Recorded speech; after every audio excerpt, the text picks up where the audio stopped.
What's going on? I am Nando. And I'm DJ. And I am Diggins.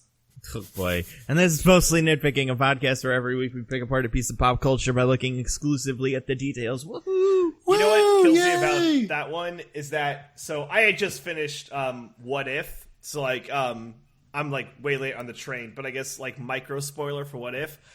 It sounded a lot like Zola to me. Diggins is whoever he was trying to be. See, I couldn't even figure out if Dickens was trying to be Rami Malek in this or Christoph Waltz in this.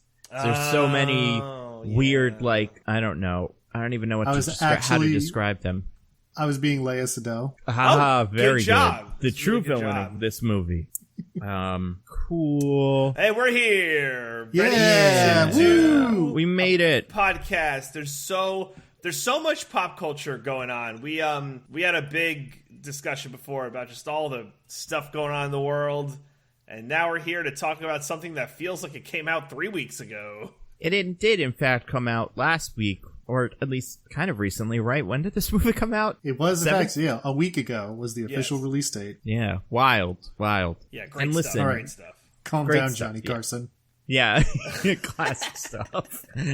I think this movie, we're going to talk about it. We're going to talk about James Bond, No Time to Die, the movie that we did see in a second. Before that, how's everybody doing this fine day? Not too bad. Not too bad.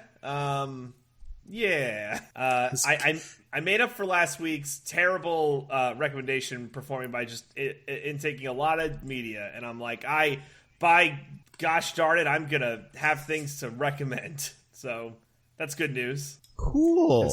For the listeners. As good as a person who might have COVID might be. Yeah. Wait, Diggins, I thought you were like in the clear. Well, I'm gonna make double sure and get another test. Okay. Well, I hope you don't have COVID. I also hope that. We've been pretty lucky that this show has had no like COVID scares. Knock on wood. We're not out of the woods just yet. That's true. It's not too late, and we're all going to a big super spreader next month. So that's right. How fun is it, DJ? By the way? Yeah. How fun is it that this movie's about an evil virus and stuff, I was too? Thinking, is that partly why it was delayed? Because they're like, oh no. I feel like they definitely just wanted to make money on it. Apparently, they needed to make like $800 million to break even or something. Wait, and really? Oh my god. That's what I read. And that they were, I think Apple was the one that's going to buy it for like $300 or $400 million. So that's not that number.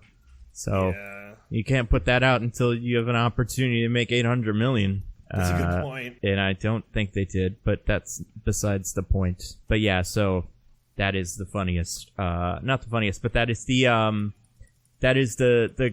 fact that it's a virus is just a funny coincidence, probably. Yeah, I mean, I feel like with James Bond stuff, and especially the Craig Bonds, it's like the one thing they hadn't done yet with these, so it's like, it's about time to die from a deadly virus. Have they never done a virus? I feel like that can't possibly be true. No, I'm saying like Daniel Craig Bond has never done a virus. Yeah. Let's think. I can't think of any. The first one is just like money, right? Yeah, funding money laundering for terrorism and loaning terrorist money. Right. The second one is controlling a percentage of Bolivia's water supply. That's right. Yep. The third one is just revenge on M, right? I would say via like terrorism, because he like blows up a building and like he blows up MI6 and also does like, there's that one bit on that island where he's surrounded by computers, and I think that's part of it or something. I don't know. He does like evil hacking. Yeah. And then Spectre is just more terrorism and evil hacking. Yeah. And evil surveillance. Evil surveillance, right, yes. Yeah, this one has not done that. However, they did in the last one, as we mentioned, do Smart Blood, so it was only a matter of time until someone used evil hacking on the Smart Blood. How does that not come up, by the way? How this, I don't know. The Smart Blood does get mentioned in this movie. But in no meaningful way. He's just like, you got Smart Blood. Because they lose, I guess it's for tracking purposes, but it's like, your watch has a tracker. You go. Yeah. Also, this is just your so watch we can say that you died at one point. Yeah, right. Also, your watch can blow up a man's eyeball, so that's fun. Pretty sick. If it's a robot eyeball, Yeah. It can blow up any man's eyeball if he punches it into their eyeball quickly enough. You know? True. The speed of the watch is very much, I mean, any good watch can blow up a man's eyeball. That's how I judge the quality of watches, based on their goodness of blowing up eyeballs. I mean, what's this? test The those? watch has to be insanely sponsored, right? That's always the thing that this James Bond sponsors on billboards and stuff. Everything's always sponsored. There's an official release of that sweater you like so much, Nando. Such a good sweater. I tried to find a fake one at H&M and I couldn't. The real one cost $500. Man. Yeah, I know. I was going to ask you if you'd found a fake one, because I kind of want it too, but it's I don't such want a to pay good-looking sweater. $500. Yeah. Oh, man. It's like pure insane. cashmere, DJ. It's like high-end fashion stuff. Okay. So not for us poors. No. I'd have to win a Squid Game to get one. I mean, that would be a good start. Depends. I don't know. I feel like the American Squid Game will offer you like $300-400 max. You know, we're gonna have to do a lot of Squid Games.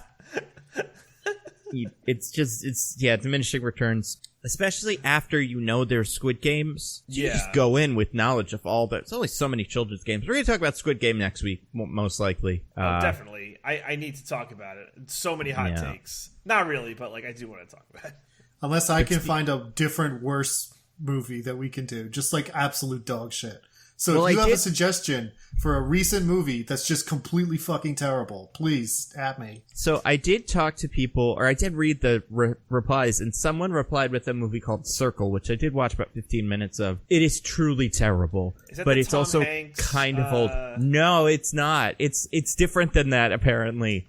It's about people that wake up on Evil Weakest Link or something, and they just vote who to kill, and they're all bad actors, and it's awful.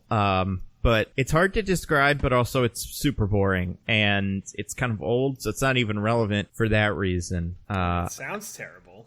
It really is. I do want to ask, this is my chit chat before we talk about the thing. We can do 2 chit chats. Real quick, what do you guys think of the Super Smash thing? DJ, are you excited about Sora in Smash? No, I haven't played Smash in a while, just because I don't know, I feel like it was a thing when at parties, it's let's play Smash and stuff, but I haven't really done anything like that in a while. And it's why Sora, not?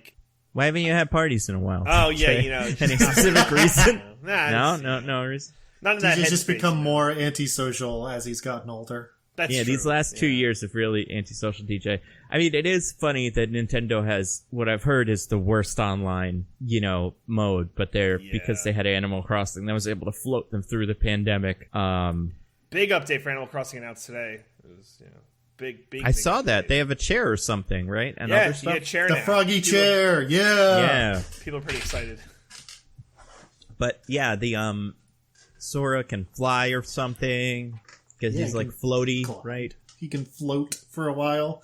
Yeah, he's very floaty, very light. Even lighter than Kirby, I think. I've heard that. I watched the whole Direct, even though I haven't played this game in 5 years.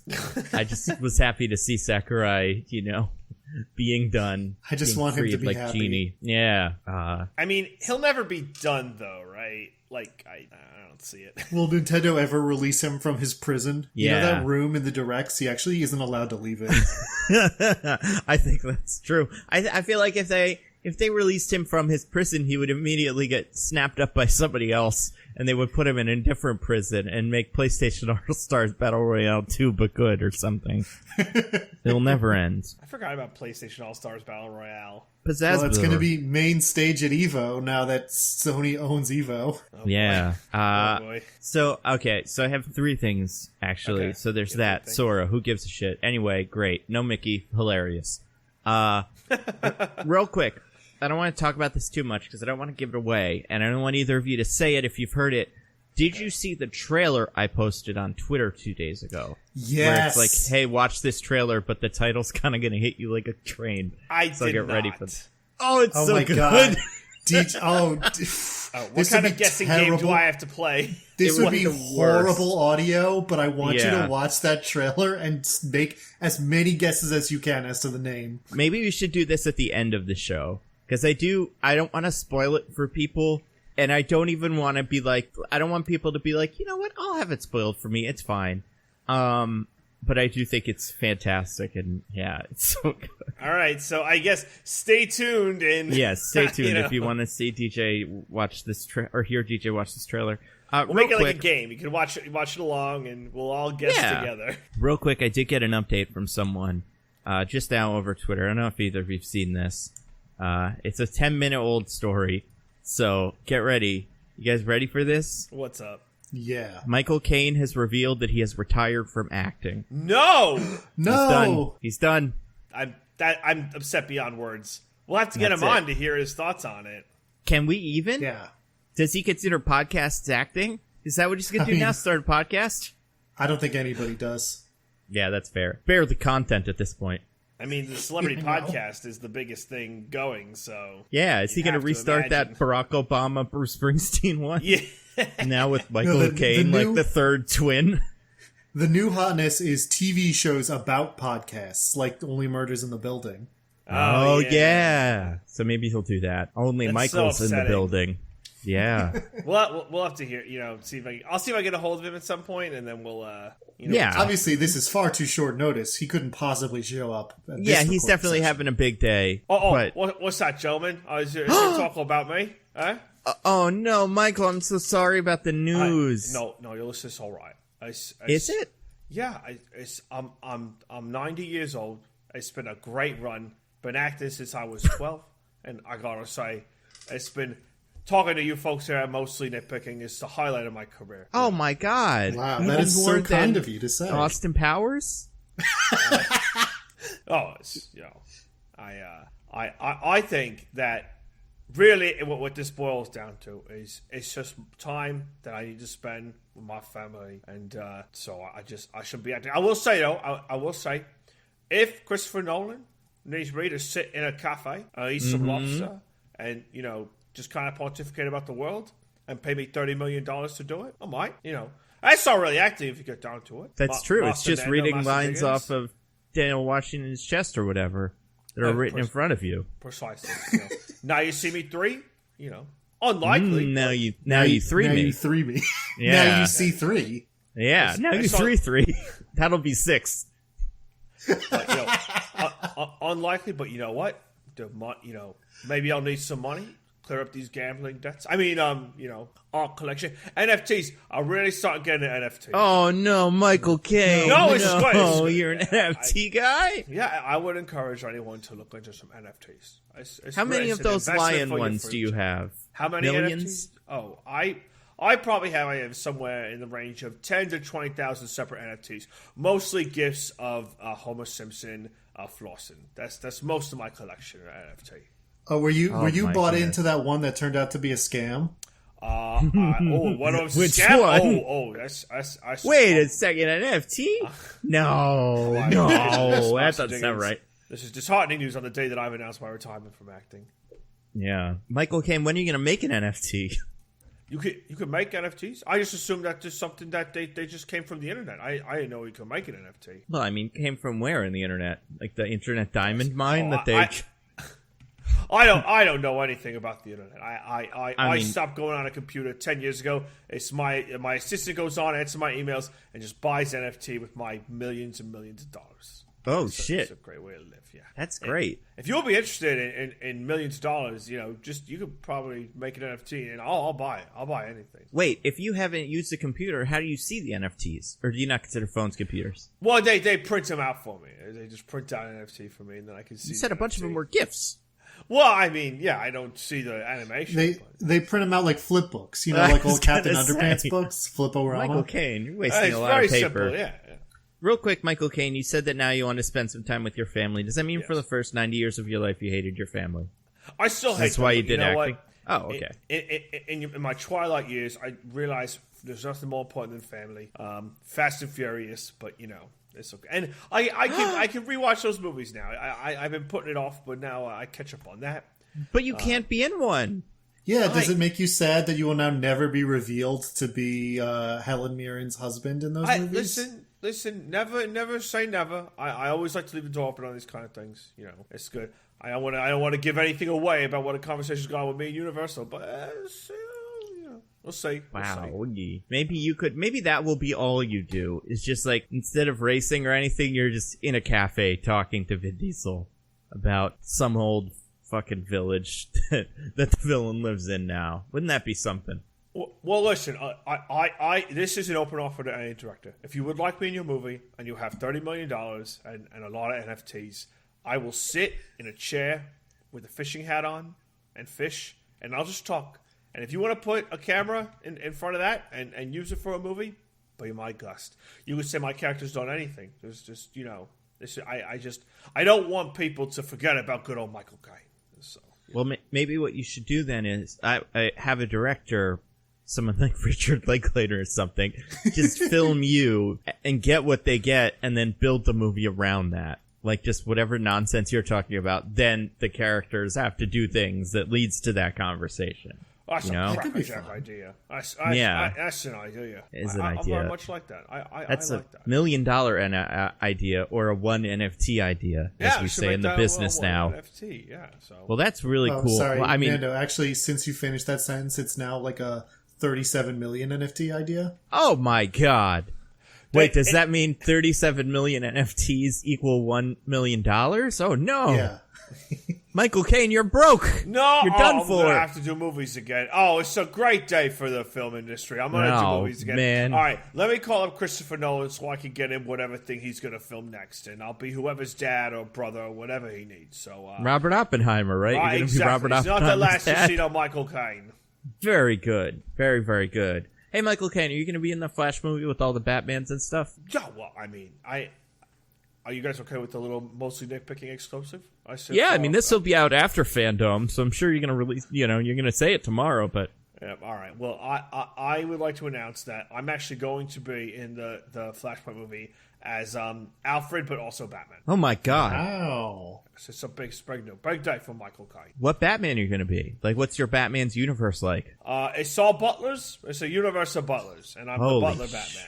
So. Holy shit! Do you have a butler? I do. Interesting enough, his name is Bruce. Oh, very good. Really makes you think. Yeah, aren't we all the real butlers in this life? Oh man. Did that Alfred get rich on NFTs and then he could buy Bruce Wayne, buy and sell him in a day? No problem. It was actually Bruce Wayne's parents never died, so he just became he spent all his money. Well, I should say he didn't die when he was a kid, but then after he died, he had no value, so he just spent all the money because he had no tragedy. He just lived a pomp life. Went to Vegas, blew all his money. So and then he had to be your butler. Exactly. So maybe at the end of the day, gentlemen, the death of Bruce Wayne's parents was the best thing for him. That you heard it first. Makes you think. Bruce Wayne's parents should not be alive. This all coming from Joe Chill and Murder Alley or whatever it's called, Crime Alley podcast. Michael Caine, it's been a pleasure to have you on, and since you just unretired from acting, I'm sure we'll have you on in the future. Absolutely. Can't wait to talk about my next film. Thank you. Good day, gentlemen. I'll see you. All right. Good day, Michael Caine. Has he been in a James Bond movie now that he's gone?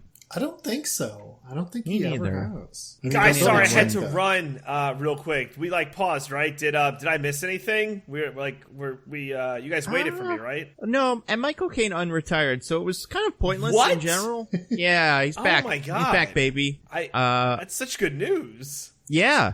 So, all right. Austin Powers 4, maybe. All right. Does he die in that? I don't remember. No, he's still alive at the end. He's like, welcome back, my son. Because it turns out that Dr. Evil is his son, too. Oh, yeah. And Scott Evil's bad now. Yeah. Those are weird. I haven't seen the third James Bond movie in quite some time. The third James Bond? Third Austin Powers movie. It's pretty good. Oh, okay. It's good. It's good for one of those, which is kind of funny. Listen, guys, we're not talking about Austin Powers. We're talking about James Bond. Yeah. Who's pretty much Austin Powers now. And more straight man Austin Powers. This is what the fourth Austin Powers movie is going to be, by the way. Without a doubt. This storyline that we get, that's for Austin Powers 4. Are we actually getting this Austin Powers 4? Storyline in No Time to Die is Austin Powers 4? I think this will be what Austin Powers 4 is, yeah. And we won't talk about it because I don't want to spoil it, but I think the big spoiler thing, that's going to be the plot of Austin Powers 4. I mean, yeah, sure. Why not? Yeah. That's just where you go with these. Well, yeah, you're not wrong. Yeah, but guys, we got to talk about James Bond, No Time to Die. No Time to Die. Bum, bum, bum, bum, bum, bum, ba ba bum. DJ, please do the whole theme song. Yeah, what else is in there? Actually, can you sing the Billie Eilish song? Just the whole I thing? forgot what it was. No Time to Die. Yeah, right? I got no time to die. I don't know, man. I can't even do Billie Eilish. I can't do anything. I can't sing. Why am I being asked to do this? Who am I? Michael Caine? Yeah, classic actor who could definitely do a good Billie Eilish. I bet he could. I bet he would kill it. Maybe that's why he retired. Yeah. Well, he was just on with you guys, and you guys didn't ask him, so feels like a missed opportunity by you guys. Wait, Nando, are you saying he retired because he's secretly Billie Eilish? No, whatever? I was saying, I would think he mastered the Billie Eilish impression, and that was all worlds were conquered. Like, there's no reason to even continue. He could secretly be Billie Eilish, but I mean, I don't know anything about her. I haven't seen him in the same room, but I haven't seen her in the same room with a lot of people. So, jury's there's a lot still of out. people who could secretly be Billie Eilish. Yeah, I don't know anybody who couldn't secretly be Billie Eilish. This feels like the South Park episode where Randy's Lord. Yeah, I was going to say, it's kind of like that. Isn't that funny? Yeah, that was funny. What was the joke? Just that Lord is kind of silly? Like, her music could be made by anyone because it's so auto-tuned and stuff. I don't know too much about Lord. Is that true? I don't know. I feel like South Park just says things and then, Yeah. Did Lord do regardless of whether they're Skyfall? true, it's like... Was that Lord? No, that was Adele, right? That was Adele. I get Yeah. those two confused all the time. They are similar in that they're both women. Yeah, I was going to And say. Yes. that's it. Is They're Lord both They're white, both I guess. women who got popular around the same time, and I'm not that plugged into the music world. That's the whole reason. Yeah. And then who did the last one? Oh, yeah, Sam something. Sam Smith is that a person? Yeah, Sam Smith. No, Sam Mendes was the director. Sam, yeah. Well, they got all the Sams. They got, got every Sam together. Sam Smith. Sam Elliott. No, Sam if Elliott. He'd only. be great in one of these. He'd be a good I villain. wish Sam Elliott was in a Bond. He would be such a good Bond villain. I would love it. Sammy Sosa, he could be in it too. He could be the enforcer.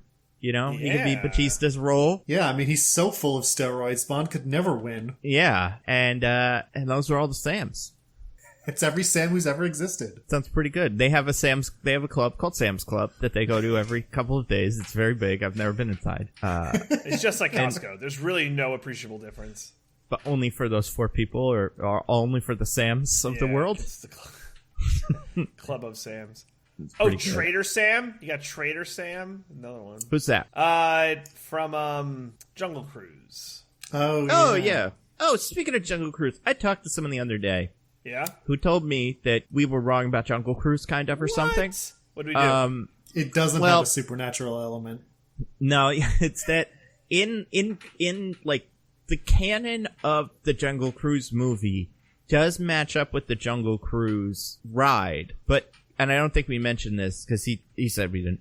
The ride is pretty much what's his name, The Rock makes or something. Yeah, in the beginning. Like, no, at the end, right? Like what The Rock has at the end, where he's like, "This is the new thing." That's what the Jungle Cruise ride is. Oh, but also what he did at the beginning is what the Jungle Cruise ride is. Yeah, that is like the. But if you're looking at like the labels of like what they call it in the line for the ride and like what time period it's set in, it seems like it happens. It seems like the movie is an origin story for the ride.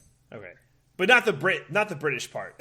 It's just like not the part where he's in Great Britain dressed up like a fool. With a little top hat, yeah, that would be great. He should be in one of these. Guys, to make one with only Dwayne's. Which fit did The Rock wear better? The silly, like, all one color suit at the end of the movie, or when he was dressed up as a Spanish conquistador? Ooh, that's a tough one. That suit. It was the best suit ever, and it's the only reason they greenlit a sequel. Because we gotta see what happens in this suit. I mean, have you ever heard how they talk about, like, James Bond in these movies has 2 suits? The one that he can run around in and the one that he just stands in because it's too tight. Interesting. Why not always have the run around suit? Because it's, like, they want the tightest one to show off all of his manly muscles and stuff. Okay. So, yeah, The Rock definitely would have to have, like, 15 different levels of that suit for like rippling pecs, bulging pecs, standing around, laying down. It would be terrific. It's actually every time The Rock moves, the suit just like bursts into shreds and they have to tailor a new one. Yeah. So they just have on-set tailors constantly making new suits for him. It's like a stop motion movie, but if it's only the clothes or the stop motion part, and they're recreated every second. That sounds pretty cool if you ask me. But guys, speaking of cool, we gotta talk about James Bond, No Time to Die. Oh man, it's got everybody, all the greats are back. James Bond as Daniel Craig, or Daniel Craig as James Bond. No, you got it right. No, Yep, that's the first time. Yep, Leia Seydoux as whatever. Madeline Swan, I remembered. Christoph Waltz is back as Blofeld or whatever. Or whatever, indeed. Ray Fiennes is back as M or whatever. Also, yep, that's about right. Moneypenny's in it, Q is in it. All the James Bond people are back. Paddington's own. Yep, Yeah, Paddington's own. And he sounds like it too in his ear when he's like, "Go to the stairs, James. Do a hard stare." DJ still hasn't seen it. He doesn't know it's Paddington. I know. Yeah. Such a sad boy. Is there anybody else back from the first one? I think that's it. Tanner is back. Oh, sure. I considered him part of the helper, James man. Bond crew. Yeah, but yeah, he's there, and he has a pretty substantial role in this. There's a lot of Tanner. Oh, and obviously Felix Leitner is back. Classic Felix. Yeah. Felix Leiter. Classic. Yeah. Jeffrey Wright as Felix Leiter. Yeah, absolutely crushing it. My favorite part of this movie. Not tip my hat, but I just want to watch this movie. We're guys, like, oh my god, the Watcher's in this movie. I was like, it's just like if the Watcher was cool, and he also does Watchery things. He's just like, I have to interfere with the mission or whatever. Here you go. I'm in charge of the thing. Speaking of watching, I'm in charge of the IMDb, right? Yes, you are. Okay, so I'm loading it up as we speak. All right. Okay. Okay. You guys, we got it. We got it. We got him. So, Ladies and gentlemen, we got him. It's directed by Kari Joji Fukunaga. In case we needed more words. And then there's other people that are in it that weren't in the first one. Rami Malek is in there as Safin. And it's Shauna Lynch. Safin? Yeah. I feel like I don't remember that first name being said too much. It is They in said there. it a couple times at least. Okay. Yeah, we got him. We got Lashana Lynch as Nomi, aka the new 007 that Ben Shapiro can't see himself enjoying. Anna de Armas, character named Paloma. And then one other character who I don't want to not spoil, but blew me away. And we'll get to him. But guys, the movie No Time to Die. Who goes first? DJ, you get to choose, I think. No, I think it's Yes. I ran the game last week, so that's right. you. That's right. So I'm prime loser. All right. Are you giving me anything or just let it fly? Nah, go for it. It's pretty. I don't want to say it's self-explanatory, but it is what it is. Okay. James Bond returns to confront his past. All right, start over. Reset. Okay. Okay, I will say one thing. Can I say one thing? Okay, yeah.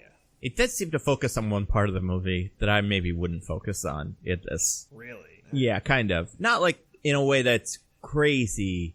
It makes sense, but in a way that I'm like, oh yeah. Anyway, go on. All right. Okay.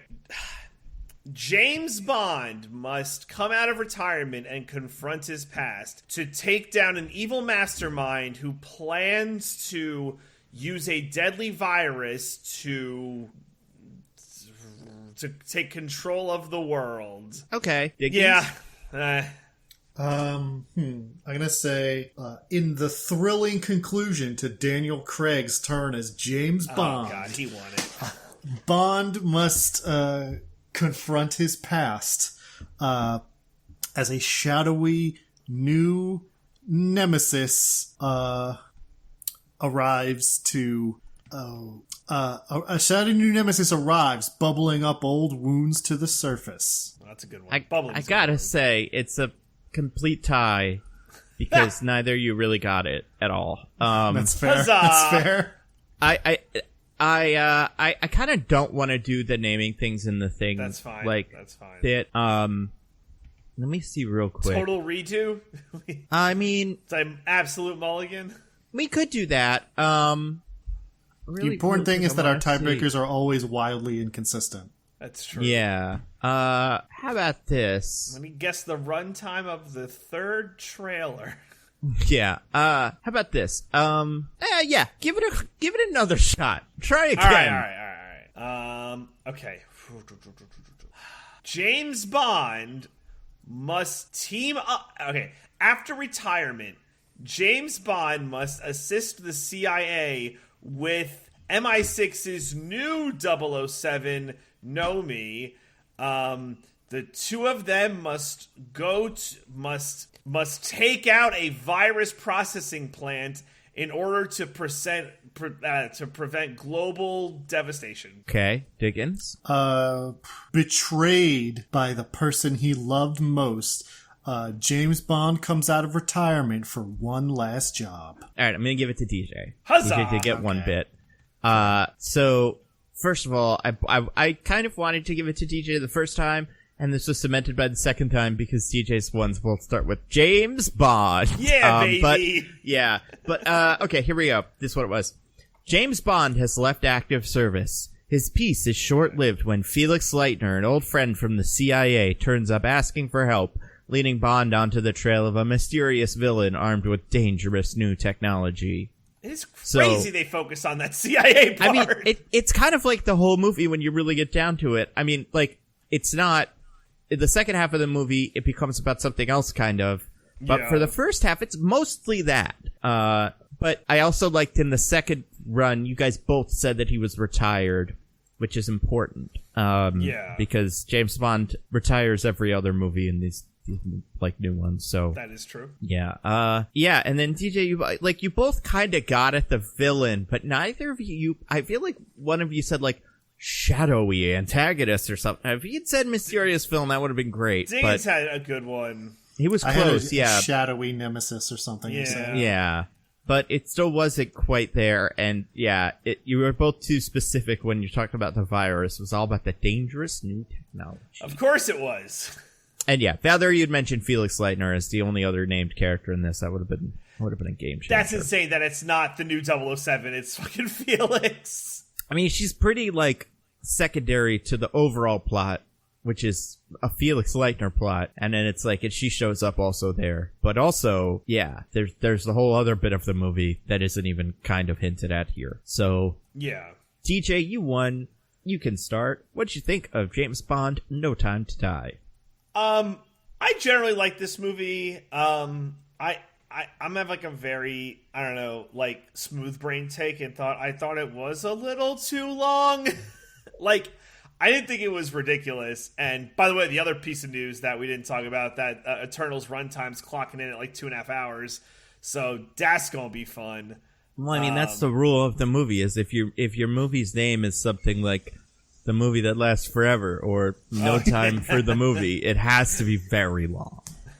You know? That's fair. The law. That's fair. You can't make this movie is 2 hours long and then have it be an hour and a half. That's ridiculous. Exactly. It would be unacceptable. But overall, I did like it. I thought the action scenes were really good. Once again, Daniel Craig was just phenomenal. I don't know if it's because I thought the movie was better overall, but I much preferred this performance to what was in Spectre. Because I feel like Spectre Bond was what is Spectre? Oh my god, Spectre! We have to blah blah blah Spectre. Whereas this Bond was I'm so fucking over this. And I kind of liked that, where it's I can't believe we're doing this again. The part where he's in the car and they're just, the guy is just taking slug shotgun shots to the window and it does not give out. And Madeline's just oh my god, James! And he's just dead-eyed stone-faced. I'm this is so great. So I really like that energy, but it was, he still cares. He's got to save the world, all that stuff. I thought Paloma was great. That whole sequence was awesome. I got a little lost with exactly how the MacGuffin stuff worked at the end. But that's probably just because I'm dumb and I don't understand movies. But overall, I really, really enjoyed it. I thought it was a good end to the Daniel Craig's saga. It's a good swan song. I'm so curious as to who the next Bond will be and what direction they take this in. But in terms of this movie, I thought they did a great job. Cool. Diggins, what about you? I'd say overall, I also quite liked this movie. I think, even though it is very long, I don't think it feels it for the most part. I think it moves along quite snappily, which is good. The action scenes are very fun. Daniel Craig has always had a very reserved kind of Bond performance that some people don't care for, but I think in situations like DJ's talking about, where like man's firing a shotgun over and over again into his window and he's just there like seething with rage, but like not even barely showing it on his face at all. Like that's chef's kiss. It's very good. I think making the Daniel Craig Bond movies very heavy on continuity is, I'm not going to say it's a bad choice. It's an unusual choice that I'm not sure always works in the movie's favor. Like, if we hadn't just rewatched Spectre, there probably would have been a lot of points where I was pretty confused. Yeah, it's But that being said, having just rewatched Spectre and being familiar with all the things that were happening, I think it was a good way for Daniel Craig to go out. It was a nice swan song for him. I'm ready for a new Bond. I'm ready for them to move on in a new direction, but I'm glad we ended on a high note. Yeah, I mostly agree. I think this movie's pretty cool. I don't think it's too long, but I think I might, except that I think the ending's pretty solid. And, like, I feel like it moves a lot. Like, a lot happens, like, in that time. So I think the pacing, I don't think the pacing ever drags, but I think if the ending didn't feel like it was just so fun and rewarding, then I might also believe that. I feel like everybody in this movie is pretty good, except for Rami Malek. I don't really care for him. But like everybody else is pretty solid. And yeah, I think the movie's pretty good. I like James Bond in it. I think I do like that he's just done with all this nonsense. I think it's just so funny how he keeps retiring. But this movie really does feel like, instead of the other ones where he retires and he's like brought out of retirement, this one feels like he really does not want to be brought out of retirement. Like, it's just like, I fucking shoot me, I don't care. Like, there's just some bits where he's like walking around and he's getting shot and he's not even like running away from it. He's just like, I hope they don't shoot me, but if they do, whatever. It's been a good run. I liked everybody else, and I think Léa Seydoux way better in this one than she is in the last one. And I think Christoph Waltz is hilarious. Everybody else is fine except for my new favorite character, who I didn't mention, Logan Ash, played by Billy Magnuson. What a wild character. Yeah. Would you say that you were such a big fan of his? Oh, I was such a big fan of his. Is that something he says in the thing? He says it about Bond first. When they first meet, he's like, I'm such a big fan of yours. And then later, when a thing happens and he's leaving, he's like, such a big fan of his. I couldn't remember if that was, but yeah, you're right. That was fun. I liked it. I don't know. Like, I did like parts of it more than other parts. Okay, so here's the thing with this movie. It was two movies, not even like taped together, because they fit together. But the first one was this carefree, happy-go-lucky James Bond movie with Felix Leitner and Ana de Armas and Lashana Lynch and just like classic James Bond mission. All great. The second half of the movie was the continuity James Bond and fucking Rami Malek and Léa Seydoux and stuff. And that was good too. I think I liked the first movie more, just because I feel like this Daniel Craig, especially after Spectre, deserves one of those. But I think both halves worked together well enough that I didn't mind. I kind of hope Ana de Armas gets a full Bond girl turn at some point, because she was really good in this. I kind of like how she just comes and goes, how she's like, pretty competent, and then she leaves and it's like, all right, see you.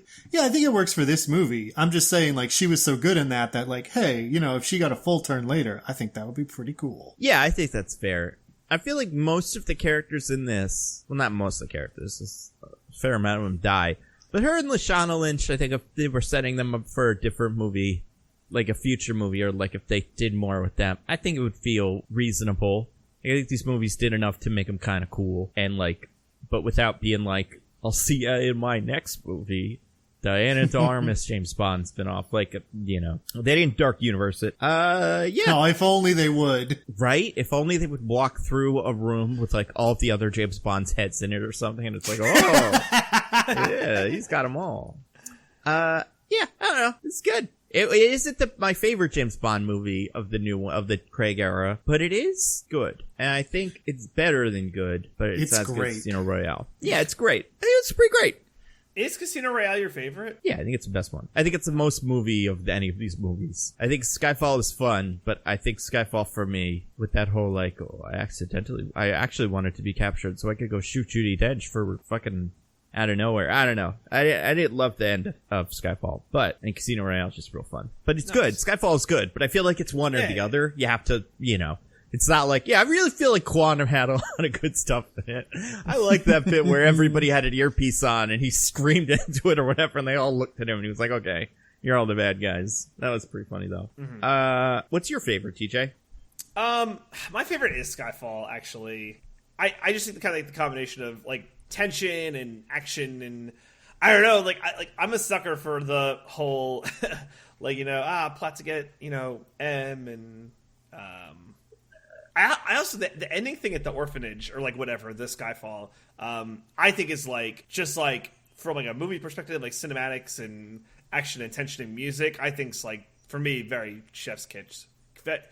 Chef's kiss is very memorable, and really, really enjoyed that. So Skyfall's always stuck with me. It was a fun movie. They rebooted Home Alone before it was cool, these days, where they remake it with the little Nazi kid from that Nazi movie. That's great, isn't it? What about you, Diggins? Skyfall or Casino Royale? Yeah, or Secretly Spectre or Quantum of Solace or Quantum? Yeah. Honestly, it's been so long since I watched either of those movies, I don't feel like I can give a real answer. I feel like I probably liked Casino Royale the most, but I would have to rewatch them to really be sure. Yeah, I feel like the poker in it is cool, but also I think the thing Spectre should have been missing... Baccarat. Yeah, only spies play Baccarat. The only thing that I don't think Spectre... I can't even remember who Spectre's supporting character was that wasn't Silva. Was there a Bond girl? You mean in Skyfall? Or Skyfall, yeah, sorry. It was kind of... Actually, they just focused a lot on Moneypenny and M. Yeah. So, that's fine, but I liked Vesper a lot. I think she was fun. And I liked... I mean, that opening scene where he fights him and does all the parkour and stuff is pretty sick. But I agree, Skyfall is good because of all the whatchamacallums, Komodo dragons. This movie, 0 Komodo dragons. I know, it's a shame.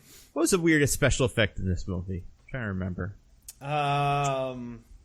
Weirdest this movie? Special effect. Oh, the man's probably eye? the spray at the party. Might be my vote. The spray at the party. Yeah, so at the birthday party. Oh, yeah. Blofeld, that was pretty fun. That was not good. Yeah, this movie's funny. Is that plane a real plane? No. The plane boat? Be. Okay. Because, most planes aren't, meant to go in the water that aren't, the very specific boat planes. Wait, which the plane? wings can never the little one that they jump out Only of Sully the big plane in? That. The one that's, him and Lashana Lynch are in.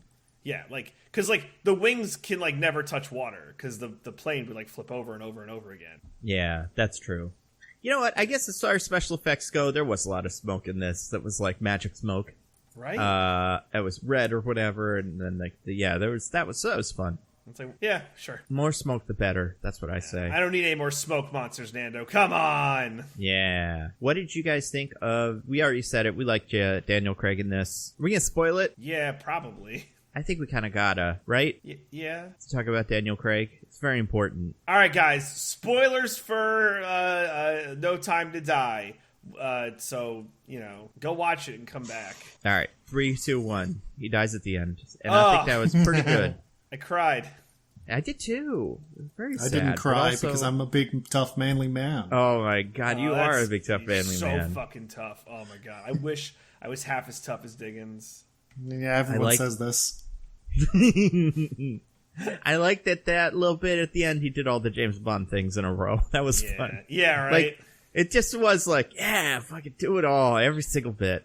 I liked him. What was I gonna say? What'd you guys think of the whole thing that he has a little baby now? It's a good thing this universe is dead, right? So we're not revisiting this shit. So whatever. I felt like that was gonna happen from the very beginning. When she's saying goodbye, when they're saying goodbye, she's on the train and she clutches her stomach. I was like, "Oh, pregnant, got it." Michelle said that too. She whispered over to me, "She's pregnant." I was like, "Oh my God, guys, I forgot."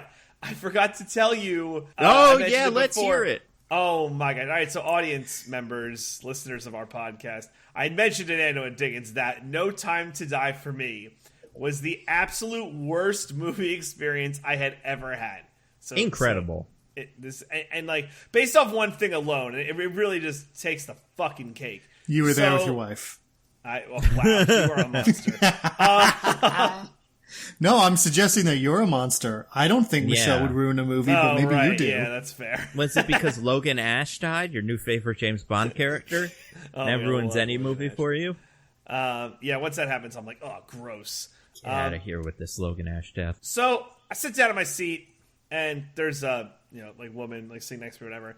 And like she had earbuds in, and like she's listening to something. I'm like, well, like whatever. Like I know people who like they don't watch trailers because they don't want to be spoiled for anything, and so they just listen to music during the like opening parts. Like I think I even did that for like Endgame, like so like no one would like, oh, Tony Stark dies, like anything like that. So wow, unmarked spoilers for Endgame, I guess.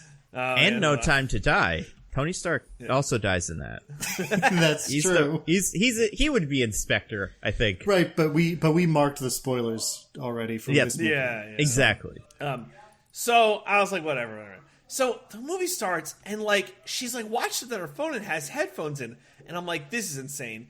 And so like I lean over, and here's what I said. I'm like, excuse me, I could hear out of your earbuds. And she leans over and she says, oh, sorry, I'm in a meeting. It'll be over in 20 minutes.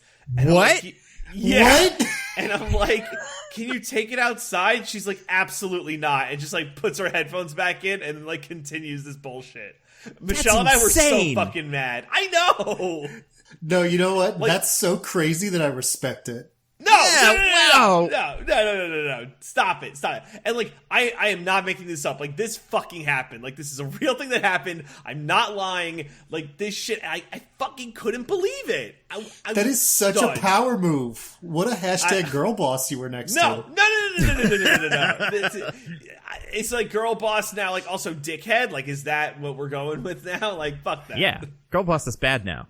It's always been bad, kind of. Then I guess she was being a girl boss. Not bad, but it was like, it's something that used to be something that would put on shirts and everybody was like, okay. We kind of changed our tune. But so and like so Michelle and I, we've been going to like the Thursday movie screenings because usually the Thursday ones are like the serious people. Like, it's not serious random. about work. Yeah. I gotta get that in the paper. I just blew my mind. Fucking blew my mind. Wait, but okay, so she was in a meeting, but I'm assuming her mic was off, right? Or she was ruining this meeting. Like, yeah, like I would love it if you could have just screamed things into her meeting. Just shouted racial slurs. Yeah, I don't know if I would have like gotten security, but I feel like you got a pretty solid case there. There's nothing to do. Like what do I fucking do? Be like, hey, they're listening to music and it's too loud or whatever, and they're doing a meeting. Kick them out. But like then, so I'm missing the movie now, and there's like a scene, and all of the movie workers at the theater I go to are the worst. They don't give a fuck. Like it's I have no recourse. Was the theater full? No. So couldn't you have been like, hey, can you go a few seats down so I can't hear it at least? I mean, that's what I was like, could you, well, I guess maybe I said like, could you take it outside? And like, it seemed like there was no convincing this woman. Like, I don't know what she had going on, like with her life or whatever. Like maybe it was a rough day, but like she was giving me shit because I asked her to like not fucking be like, what she did basically was she like hid more under her coat to block the light from her phone. And I like maybe lowered the volume. Like she was doing it the whole movie. Like by the time we got to Cuba, her fucking meeting was over. But like, oh my god, it was so bad. No, I love that. I love that if you asked her that and she acted like you were the one being unreasonable. That's incredible. Tickets, like what the fuck? No, I'm in love with this woman. This is the best. I feel like the sane thing, not sane thing, but because you do want justice, right? There's got to be justice. And if the movie theater isn't going to give it to you, you have to take it on your own. So I would have farted and then walked up and then got a new seat, right? Just like, here, this is your movie now, miss. That would have been pretty good, right? I don't know. I always have these like fever dreams, just like daydreams in the middle, and I'm like, what would happen if I just dumped the entire contents of my soda like onto this woman's head? Like, what would she do? The movie theater people aren't going to save her, so like, I guess she could fight me, but like, you know, it's yeah, you'd beat her up. No. You've taken women in fights before, every day. We all know about DJ and all the women he's beaten. Yeah, he's a regular James Bond. I'm just saying. I thought it was so rude, and like, I don't know, I'm not trying to be like a fucking prude, but like, I don't like what decisions are you making? Like, you're not watching the movie, you're just making my experience shittier. So like, what the fuck? Yeah, that is the weird part, is she wouldn't just leave. Yeah. If I were you, I would have turned to Michelle and said, I'm sorry, but my life is about this woman now. This is so incredible. I can't imagine being with anybody else.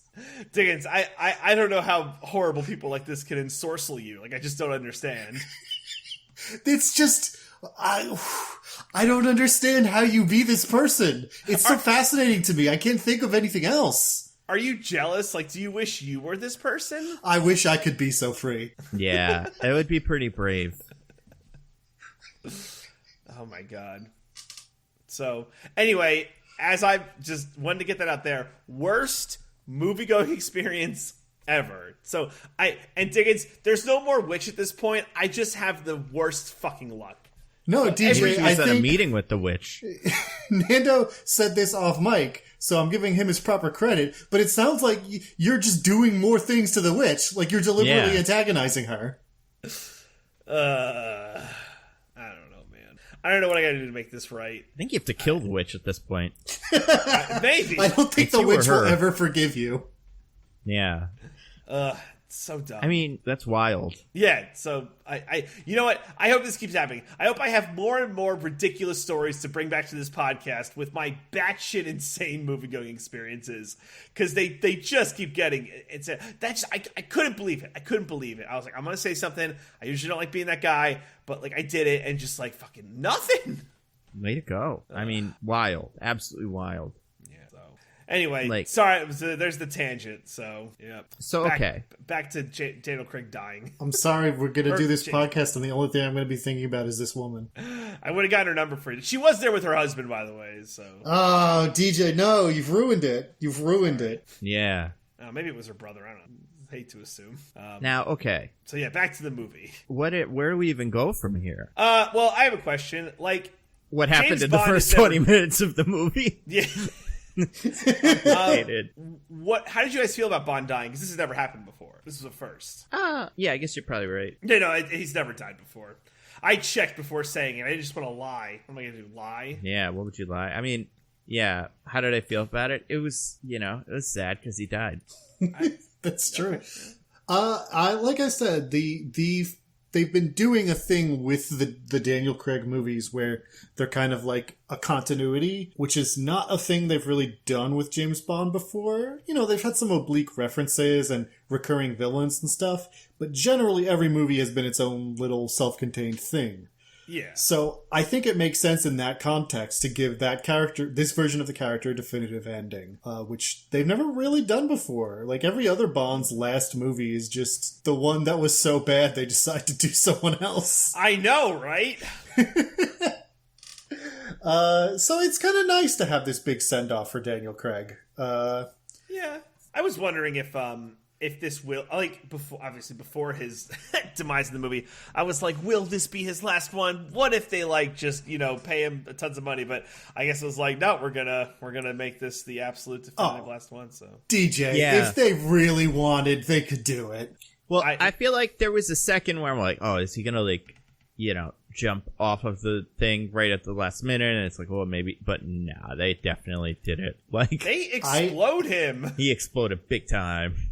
I stayed through the credits because I kind of half expected there to be a post-credit scene where he, like, Batman style, is watching Madeline and their daughter from afar.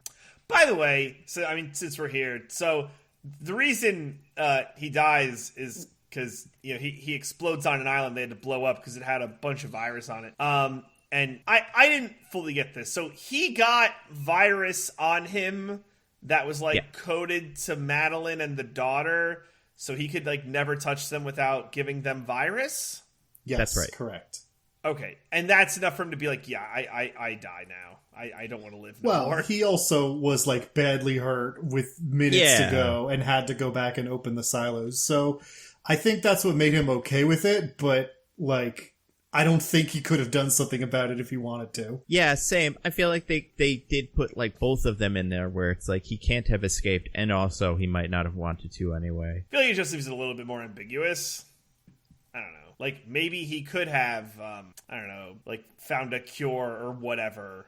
Well, yeah, but then maybe he didn't, though. Like, I feel like in the whole time, he couldn't, you know, like, even if he got cured and Q was like, you're good, and then he touched them, they could still maybe die from that. Who the fuck knows? So, yeah, do you ever want to risk that? Yeah. Well, okay, but like, could he not? I don't know. Zoom's huge, or like glass or something. I don't know. Put him in a big, you know, David Blaine style escape chamber.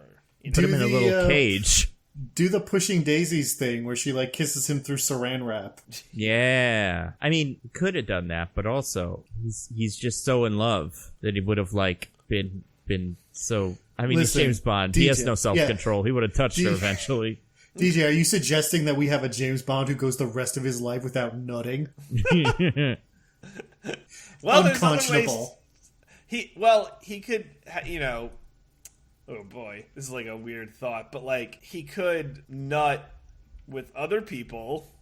So you're suggesting that he should have survived and then broached the subject with Madeline of being like, so I can't touch you, and I'm really thinking that for the health, you know, for the good of our daughter, we should open up our relationship. Yeah, I want to do that thing from Her where I hire someone and put a little microphone on them and have sex with them instead. Yeah, that's the conversation they should have had in the little raft that they were in after he gets off the island. I guess it's like more about him not being able to hug his daughter or something that would make him more upset. But also, he definitely still wants to have sex with Léa Seydoux, I guess. I mean, I don't know.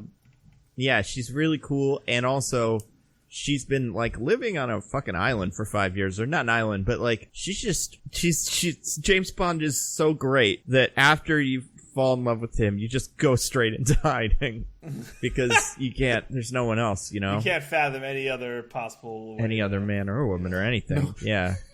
No one else has a dick so bomb. Yeah, except for, obviously, I mean, we can't even, you know, Logan Ash is probably a close second because he is Logan the American James Bond as far as I'm concerned.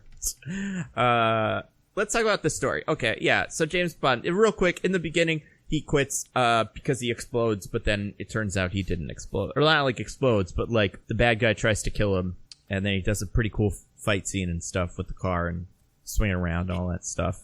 You know, it's actually pretty surprising that Bond dies at the end of the movie because at the beginning of the movie, he's explosion-proof. Yeah. Like, really explosion-proof. It's true. He dies many times, you know? A coward dies many times in his James Bond movie. That's what they say. I have a question, by the way, about... So, he goes to visit Vesper's grave. Yep. And I have a question. So, Blofeld rigged it to explode. Yes. Something like that, yeah. How did he, like, know when it would be go time for that? That guy. Yeah, he had the guy who he had paid to watch and wait for James Bond to show up. But how did he let Blofeld... Away. So, wait. Oh, so the guy triggered... So, Blofeld hired him, and was like, all right, track him, and when he goes to the grave, set off the explosives. No, just sit by the grave. Eventually he'll show up, and when it does, trigger the explosives. I feel like, if anything, that's like the guy whose job it is to watch the grave I feel like he pays off everybody whose job it is to be at the cemetery. And he's like, if this guy shows up, you press this button, don't ask what it's going to do, but do it right when he's exactly in front of the thing. But, that guy runs away, like, he knows what he did. Yeah, all right. So, and also, I feel like Christoph Waltz should have rubbed it in a little bit more when he's there, like, yeah, dude, no one betrayed you. I just had someone watching the grave of the woman you love, assuming you would eventually show up. It wasn't that difficult. And also, okay, so Christoph Waltz has been controlling everything from inside jail. Mm-hmm. Thanks to his robot eye. Yeah, I don't want to ask how, but kind of how. With his robot eye. But Christoph Waltz doesn't have one. Yeah, he does. That's why he's missing one when they talk, because they took it away from him. if you see in the video feed earlier before they catch it, he has both eyes then. I thought he just got one of his eyes all cut up in the end of the last movie because of the explosion. Yeah, he did, but he still had an eye then. In this one, he does not have an eye there because they took out the robot eye. Oh. Yeah, that wasn't clear, Nando. I was confused by that. There's no, like, scene where they're removing his eye. So, like, yeah, that might have been helpful. Just let us know you took the eye. They do say we found he had a robot eye and we took it. They don't show it, but they just drop it super cash. I'm just saying it is in the movie. I missed that, but also I was on a meeting at the time, so I might have missed some other things. I was talking to this woman. She was very important. She was having a lot of trouble in her theater, in fact, because some asshole was trying to tell her not to have her meeting. But what are you gonna do? Here's a question: what's Blofeld's deal? What is Spectre in this movie? It's like a vast. So it feels like number one on the like org chart. On the mission statement. It's like number one: be a vast criminal enterprise that makes a lot of money and like secretly controls a lot of stuff. Number two: be antagonistic to this one man specifically. Number three: parties, fancy parties. Oh, so many parties! Oh my gosh! Yeah, the parties. I mean, yeah. I still feel like this movie understands that Spectre is stupid and to get rid of him, but also I do think it's crazy that 5 movies in and it's still like I still don't completely understand what they do or why or what their whole deal is. I have another question, by the way. Did Blofeld start Spectre, or is he just like in charge of it now? I think he started it. Yeah. Okay. So I have another question. Yeah. Yeah. So why does the scientist like save Bond? Because Blofeld at the party is like, I'm gonna kill Bond using the DNA virus. By the way, this movie is a DNA virus, if you could believe it. It's technically not a virus. Oh my god, what is That's it true. technically? It's nanobots. Mm-hmm. Gross. By the way, nanobots shouldn't be permanent. You should be able to extract nanobots. Get like a full like blood transfusion or whatever. Or like do a big EMP, the robots. Yeah. Oh my god, they are robots! But how could you even do an EMP? He doesn't have one. It would be impossible. That's true. Can't be done. What are you, crazy? Wait, okay, so, yeah, why does the scientist be like, I'll save Bond and kill all of Spectre instead? I don't think that he saved Bond so much as, at that point, neither he nor Safin cared about Bond at all. Like, It's not that he specifically removed Bond, it's that instead of putting in the Bond DNA that they gave him, he put in the other DNA thing. Right. I think that's right. Okay, so... He does take credit for it later, though. He's like, I saved your life. Yeah, that's when Bond's gonna kill him, so, he's probably putting a good spin on it. Well, it also seems like at that point he could have just, set the whole place on fire. Like, everybody there dies anyway. It's just Bond and Ana de Armas don't, right? And the guards. Just the cool Spectre members. The arm candy. Mm-hmm. Oh, right, yeah.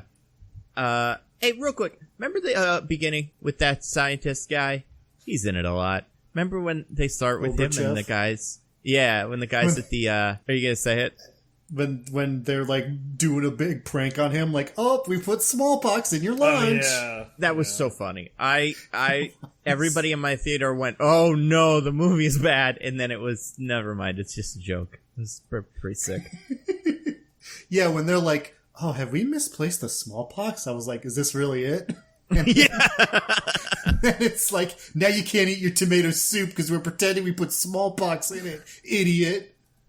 Yeah. That's so great. Yeah, so we had some good chuckles. Also, another James Bond movie says, like, the security state is bad, except when it's good. Yeah, right? Yeah, that's true. This whole thing is because M is the worst. M's the worst, by the way. He should be put in jail. Yeah, I guess this is like his second movie that he's been in. I guess in the last one, it's like, Inspector, it's like, well, you see... The hot priest was behind it all. Well, that, and also, like, it's bad that they did surveillance, but it was cool when we were using surveillance-y stuff to do murders. They were surveillance adjacent. Well, yeah, and, like, the surveillance guy in the other movie was bad. It's very much like, everything we do is good, but if bad guys do it, it's bad. But I will say, it's not as bad as the Fast and Furious movies, where it's like, it would be bad if the villains had the God's Eye, but if the American government has it, that's fine. Yeah. Yeah, it is good that James Bond yells at M about this, because it's insane. Yeah, he calls him a small boy. He's like, the desk is the same size. Yeah. Sick clapback, Bond. Yeah, he's like, you got a tiny dick. I feel like it's pretty fair. I mean, this technology is terrible. And, we would definitely abuse it. They've made Fox die from Metal Gear Solid. And it's even nanobots, nanomachines. Yeah. I feel like we would make it. It would be a thing, and then it would kill one guy. They'd use it to kill Osama bin Laden too, or whatever. And then immediately they would turn into they would immediately turn it into something really bad that kills that person, and then the 20 people in their radius. And then they throw in a few civilian DNA just to be sure. All the fancy, ness of it is well, that's never been the problem. It's that we just don't check who the person is. Oh, we got the guy, and it's oh, but we Googled the wrong guy. Whoopsies. But yeah, I don't know. It is a wild. I mean, yeah, it's a wild gimmick in this movie, but it doesn't matter. The movie really isn't about that. It's there's a super weapony kind of thing that's bad. It's killing all the guys. How many seconds into the fucking Christoph Waltz scene were you oh, he's gonna touch her and Christoph Waltz is gonna die?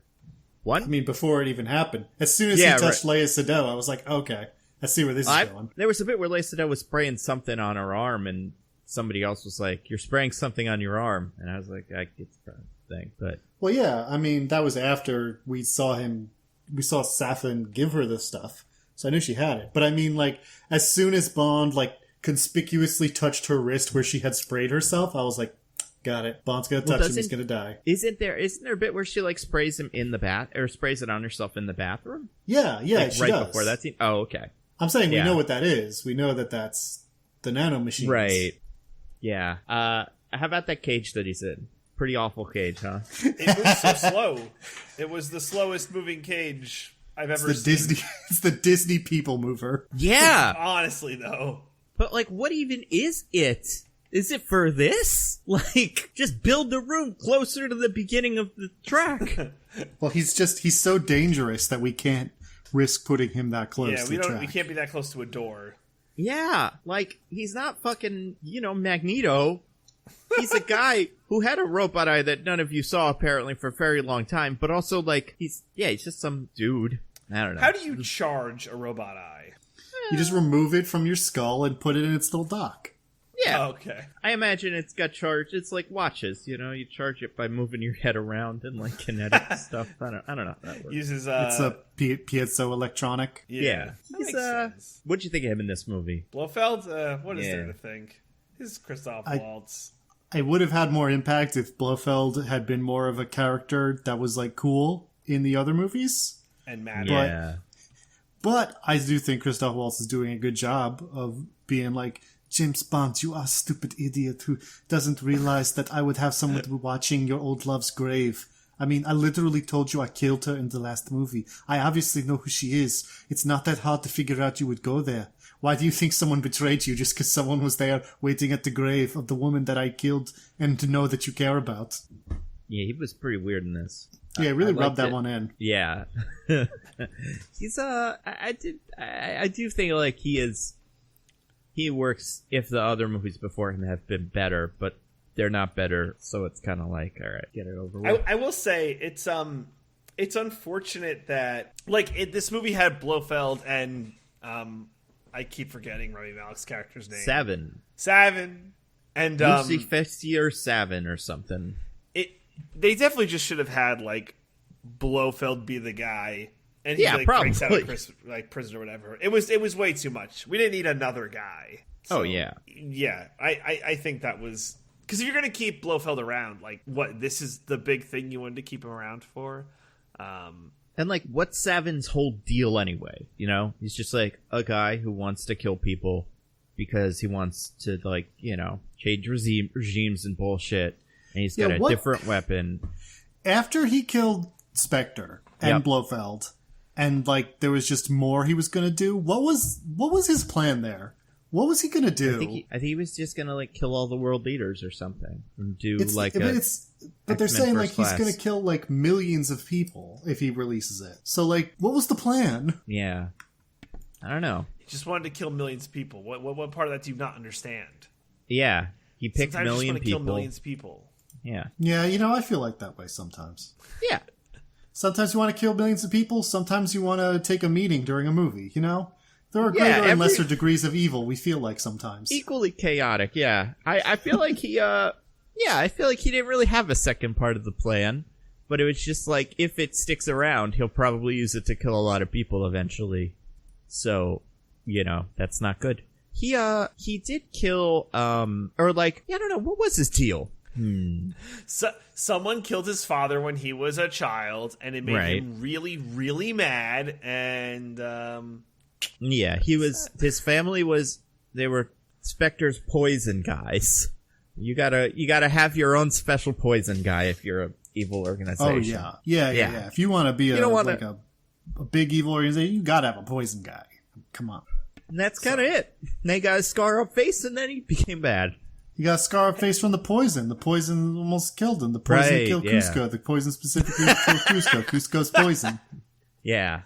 I really didn't like him in this movie. I don't know what it is. I just don't think he's a good fifth villain in this series.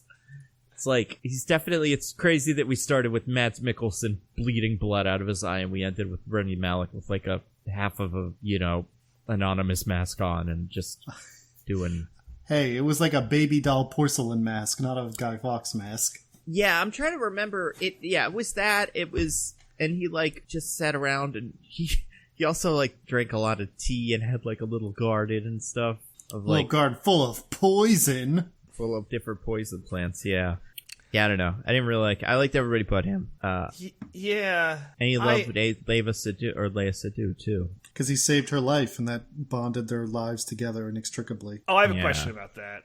Or maybe it's like a nitpick. I don't know. But, so he, comes to kill the mom when she's a kid, and he does. He has a goal, and he does it. And then he's like, I'm gonna kill this girl. JK, I'm not gonna do it. She falls into the ice, and then he shoots the ice like where she is. He could have accidentally killed her in that moment. Oh, easily. Like just saying. So, Also, how old is he in this? That was bugging me like the whole time. I mean, I guess weird. he's at least like, she's at least supposed to be in her late 20s, so he's at least like 40s. 50? Yeah, 50s. What are we? They think we just can't see him? Like, we know what he looks like. He was a little kid like 5 years ago in Mr. Robot. Like, he wears hoodies and shit. Maybe the poison stopped his aging. Maybe. I mean, that's also. Yeah, it sounds about as right as I can imagine. Not only could he have easily hit her with a bullet and killed her, but she was in freezing water for like a minute. Unless you like throw her in a fire directly afterwards, she's probably going to die anyway. Yeah, that's true. Yeah, movies really don't. I feel like there's a lot of cliches that we get at movies, and everybody gets at. But the freezing thing is like, movies don't get hypothermia. Yeah. Being in freezing water is incredibly bad, and any amount of time in it is probably going to kill you if you don't do something about it immediately. Yeah, his deal, he was fine. I mean, James Bond is really his own worst enemy when you're really down to it, That's what I'm thinking, maybe. Makes you think. The real hero of the movie is the villain I keep talking about, whatever his name is, something Ash, Logan Ash. He's pretty good. Well, what are you talking about, Nando? He's not a villain. He's Felix Leiter's new partner. That's true. Felix Leiter, man, he's got to be a little better at this by now. Like, he can't be bringing newbies in that are also clearly bad, or at least either suck or are bad. He did say that the CIA forced him to have this partner. It wasn't his choice. Yeah, but still, he breaks the rules all the time. He's a cool guy. He's just like James Bond. He's a loose cannon. Still bring him. Tell him the meeting was the other day or something, and then he didn't get to go. But I don't know. Maybe this Felix Leiter's kind of at the end of his rope, too. Did you like that James Bond did the Spider-Man thing? God, what was it? Oh! Kind of, yeah. Near the end of the movie, when he's got Logan Ash underneath a car that's about to crush and kill him. Oh, yeah. And Logan's like, no, you can't let me die. I say something about a brother. I forget exactly what it is. We helped you kill your brother who you hate. I think that's what it was. Because Blofeld's kind of your brother. Don't worry about it. Shut up. And James Bond says, I had a brother. His name was Felix Leiter. And then pushes the car down to smash Logan Ash's face in, thereby making Nando disinterested in the rest of the movie because it will no longer have Logan Ash in it. Pretty much. Yeah. I feel like... Yes, there's a Spider-Man thing, like in the first Spider-Man movie where he's like, I had a father. His name was Ben Parker. Yeah. And then Norm Osborn gets stabbed in the dick. By his little Bible thing. Right in the dick. I feel like he could have been the bad guy, and the CIA could have been the bad guys, and it would have been kind of cool. So that's interesting, you know? Interesting. And I mean, that's true to life. The CIA exactly, is the bad guys in real life. Yeah, they could just be trying to flip some dictator or something, like they usually do. It'd be like the Bolivian water one, where they just ripped it from the headlines and made it a little less evil, and then turned it into a James Bond movie. Not even a dictator, really. Just a democratically elected leader with politics they don't like. Yeah, that's like their whole thing. But it's like, oh, it's just a bad apple, I guess. I don't know. I love Jeffrey Wright in this, and I like the idea, and I said this last week, that he's doing a whole series on the side of Felix Leiter movies that we're not seeing. But I feel like in the James Bond movies, every so often, there's somebody in MI6 that's bad or whatever, or like some part of the British government is also the bad guys. And I see why the CIA can't be bad guys. Just straight up, want to topple the regime of M and kill Spectre and stuff. And be like, we can't figure out what James Bond's deal is, but he keeps either fathering children with Spectre people or being related to them. So we should probably get him too. That's a pretty solid argument there. Yeah, no, you're right. You're right. Yeah. James Bond does deserve to die. Let's talk about James Bond's little baby Bond. Yeah, let's talk about baby Bond. What did we think of that? I appreciate that the movie doesn't waste our time pretending that her denial is remotely credible. Yeah. Right. That's pretty funny. Also, I also like that Daniel Craig's piercing blue eyes are better than any DNA test on Earth. Every baby that has those is probably his. Yeah, if you have a child and they have piercing blue eyes, you should really ask your partner, did you have a liaison with Daniel Craig at some point? Yeah, he was the milkman in most of America for, every city. That was his job back in the day. And then he was a mailman and then Amazon man. Before he was cast anymore, he's just busy.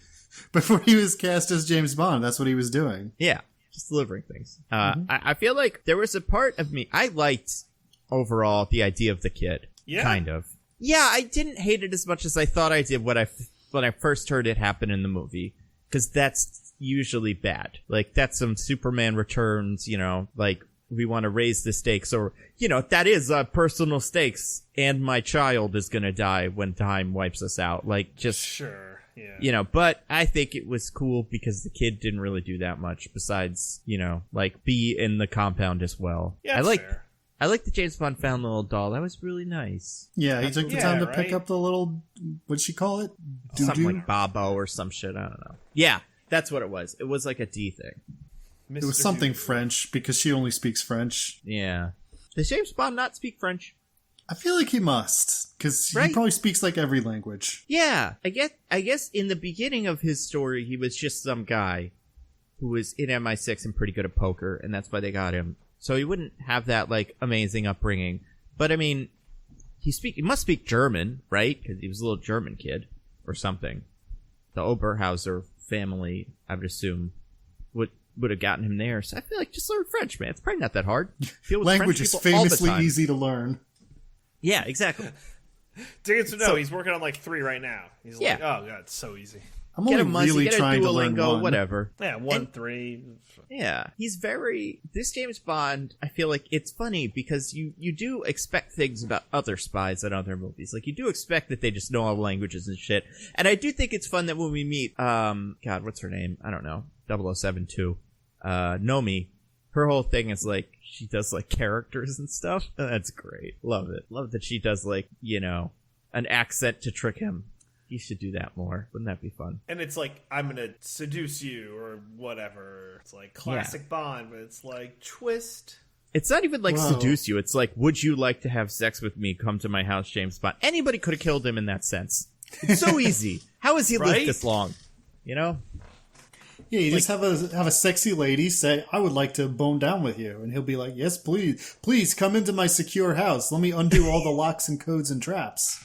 Yeah, even just like, okay, sit on this motorcycle real quick and then explode the motorcycle and he's dead. Like, he's very trusting. I mean, yeah. I mean, he much like Ben Shapiro, knows that a spy can only be a strong man. So that's true. A sexy woman must just be there for his amusement only, as a James Bond movie should be. You know, God intended. And like Ben Shapiro, he knows that that the only natural way is for the woman to be bone dry during. Love it. I think that she was pretty good, except she was not in the movie as much as I expected. Yeah, no, I totally down with that. I have a question, just like real quick on like a similar note. So like Bond is hiding in Cuba, right? Yep. How much money do we think Bond has? Like, how much does being an MI6 agent pay? Or wait, yeah, Diggins is going to say that it's not Cuba. He's not in Cuba. He's in a different Caribbean island, and he goes to Cuba for the mission. That's right. Well, wherever he is, like he's hiding away. You know, like, how is he able to, like, sustain himself? Does he have a ton of money? Like, how much money did he make being, like, a 00 agent? I think he just delivers packages on the side or something. Like, he's an Uber driver, and also he's this. Because he lives a nice, like, comfortable life, but it's not like he's, I think he goes around seducing rich women and getting them to give him money before he rides off on his motorcycle into the sunset. Yeah, it's a real whatchamacallit situation. It's a real fucking, oh god, I already forgot the name of it. Oh, it's gonna drive me crazy. Serenity situation, where it just like, lives kind of a beach bum life and has a sugar mama. Also, maybe NFTs. Maybe that's how he made his money. Ooh, NFTs. Oh, yeah. Yeah, maybe he called up Michael Caine before he left and got some advice on NFT trading.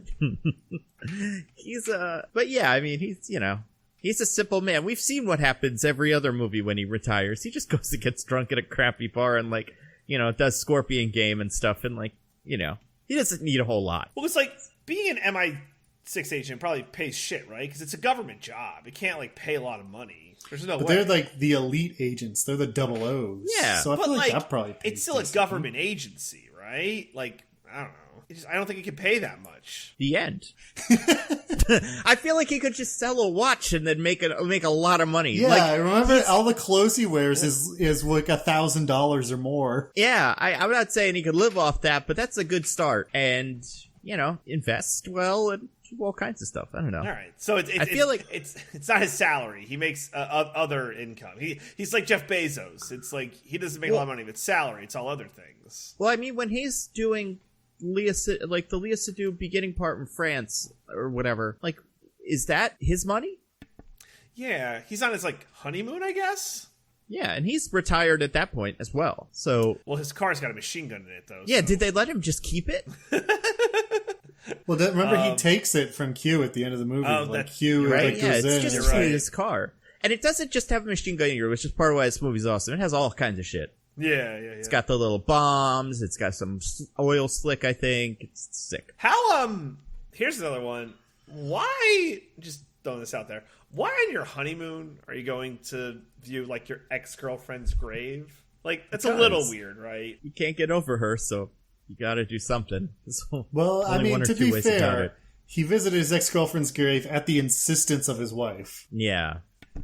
Yeah, which does make her so sus after that grave explodes. It's so sus. I mean, kind of.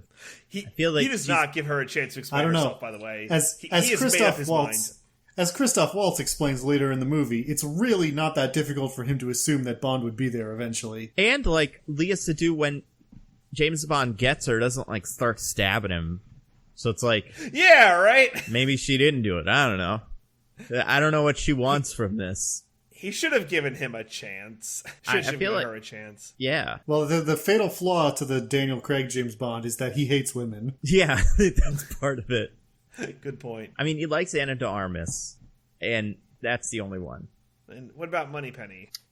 Yeah, he likes Moneypenny. That's true, because she doesn't want to have sex with him, and that is very cool of her. She'd rather have sex with M. Yeah, maybe. Wouldn't we all? She'd rather shoot him. That's what she'd rather do. No, is it Moneypenny like with M in Ray Fiennes? Inspector? She's with some dude. It's not M. Oh my god, did I fucking like... What? Wait, why do you think that? Because like early in the movie, she's doing like whatever recon for him, and then she's in like, I thought it was like M's like flat or whatever, and he's like, "What's going on?" And she's like, "Nothing. Go to sleep." No, she's in her own apartment, and some dude who is not in any other part of the movie is with her. That Bond is like, what's that noise? Oh, I'm gonna be jealous because we've never boned down. I fucking thought that I want to I gotta rewatch that bit because I didn't read that from that at all, but there could be something there. I don't know why I thought that, and that's why like it never came up again, and I was confused. And I'm like, oh, I guess M and Moneypenny are together. Wow. That would be highly unprofessional and inappropriate of M. I mean, yeah. And like, I don't know. I feel like this M is just supposed to be shitty. I feel like that's fair. The get down with him. Well, I also feel like the M's in the last movie, or original M, also just had a husband, who is just like around. So not like around, but just existed and wasn't around. And I like that about the M's. I like that about a lot of the James Bond characters, that they just appear to also have lives. He is not in. Like how Paddington's own Q is about to be on a date when Bond and Moneypenny just show up at his doorstep. Yeah. And start drinking all his wine. Oh yeah, that's great. So good. I have a hot take. Let's hear it. I think that Paddington's own is the worst Q out of all of them.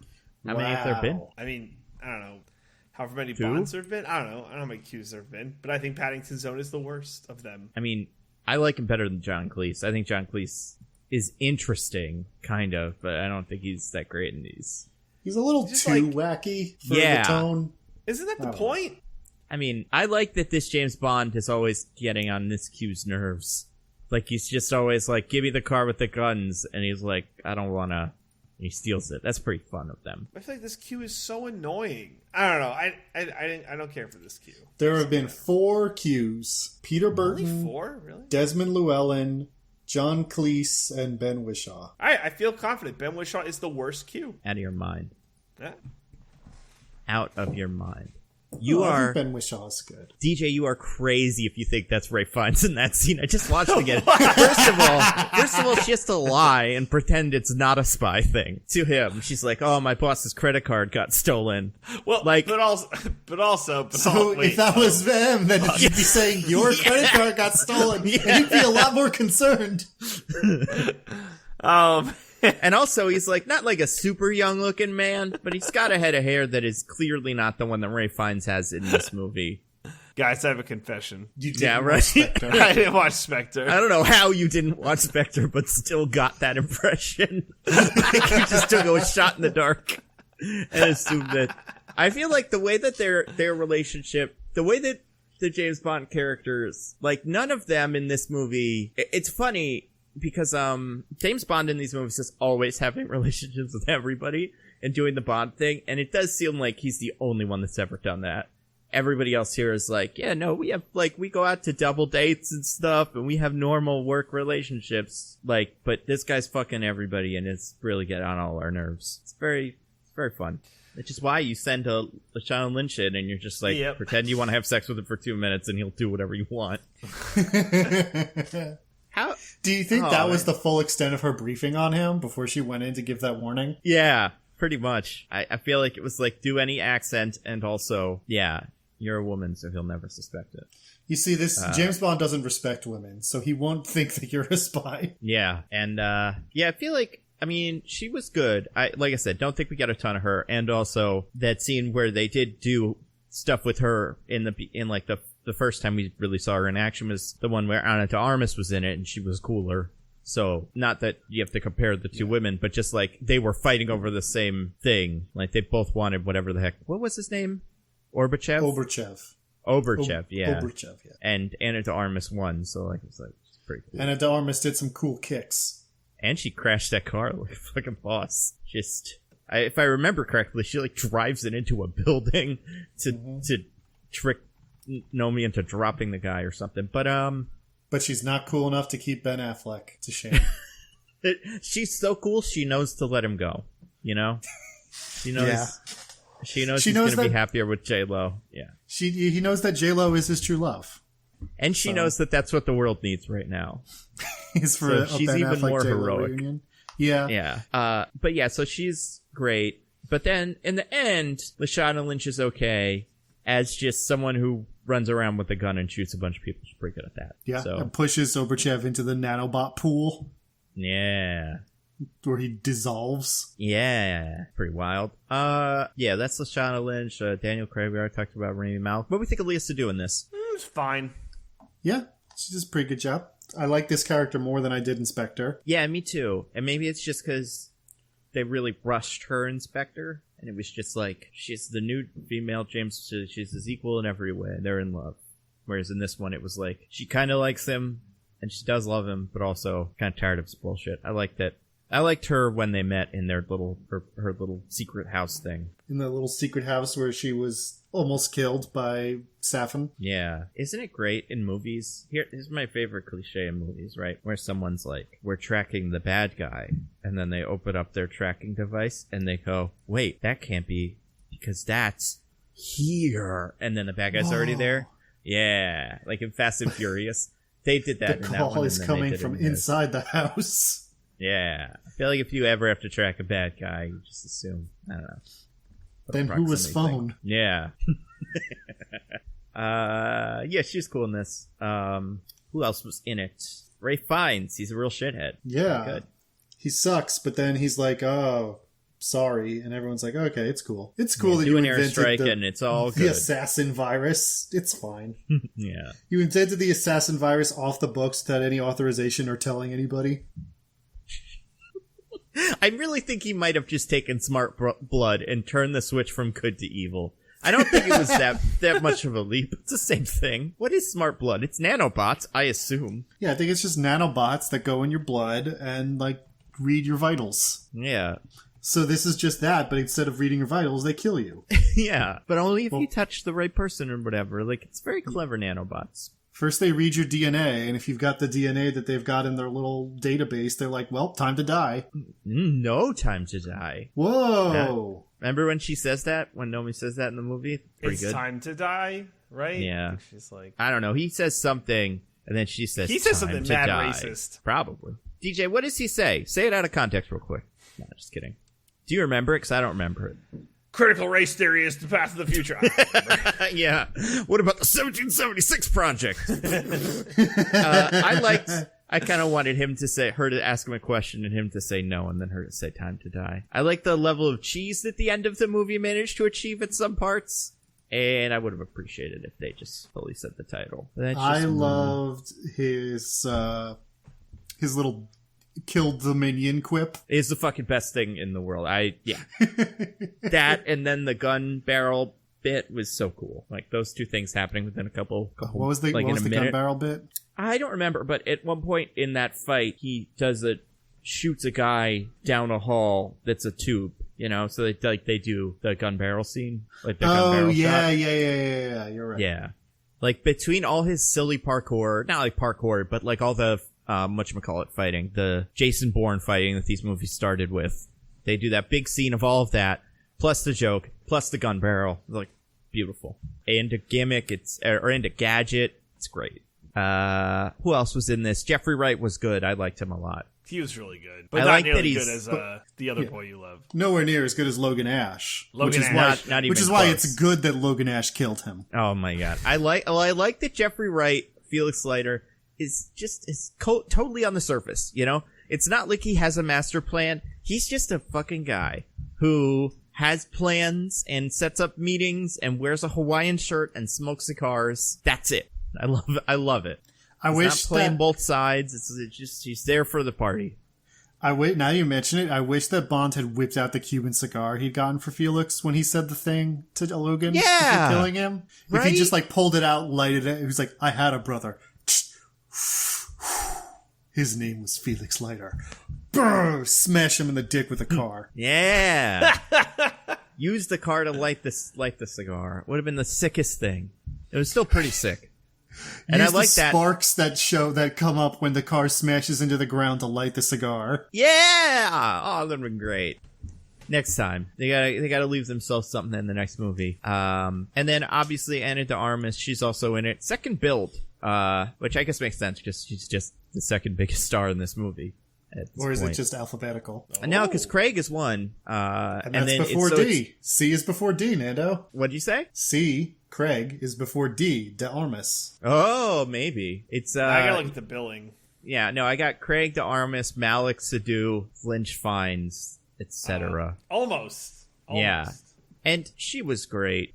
The end. Yeah, I mean, it's interesting that she has a, like, similar to Daniel Craig, like a very, like, muted performance, but, like, there's a lot of emotion in there. You know, it's weird because, like, I felt really bad for her on the train scene, but I'm like, well, maybe she betrayed Bond, so I don't know how to feel. But in retrospect, like, give her a chance, dude. DJ doesn't know who Ana de Armas is. This is fun. Oh, shit. That's like, no, who do you think Ana de Armas is? No, I got it. Okay. Because she was Paloma, right? Yep. The one from whatchamacallit, Daniel Craig's friend from Knives Out. Right. I thought Ana de Armas was great. I was so confused when you started talking about how she had a muted performance. It's like, I don't know, man. She did kicks, shotguns, and said her lines. That's pretty much it.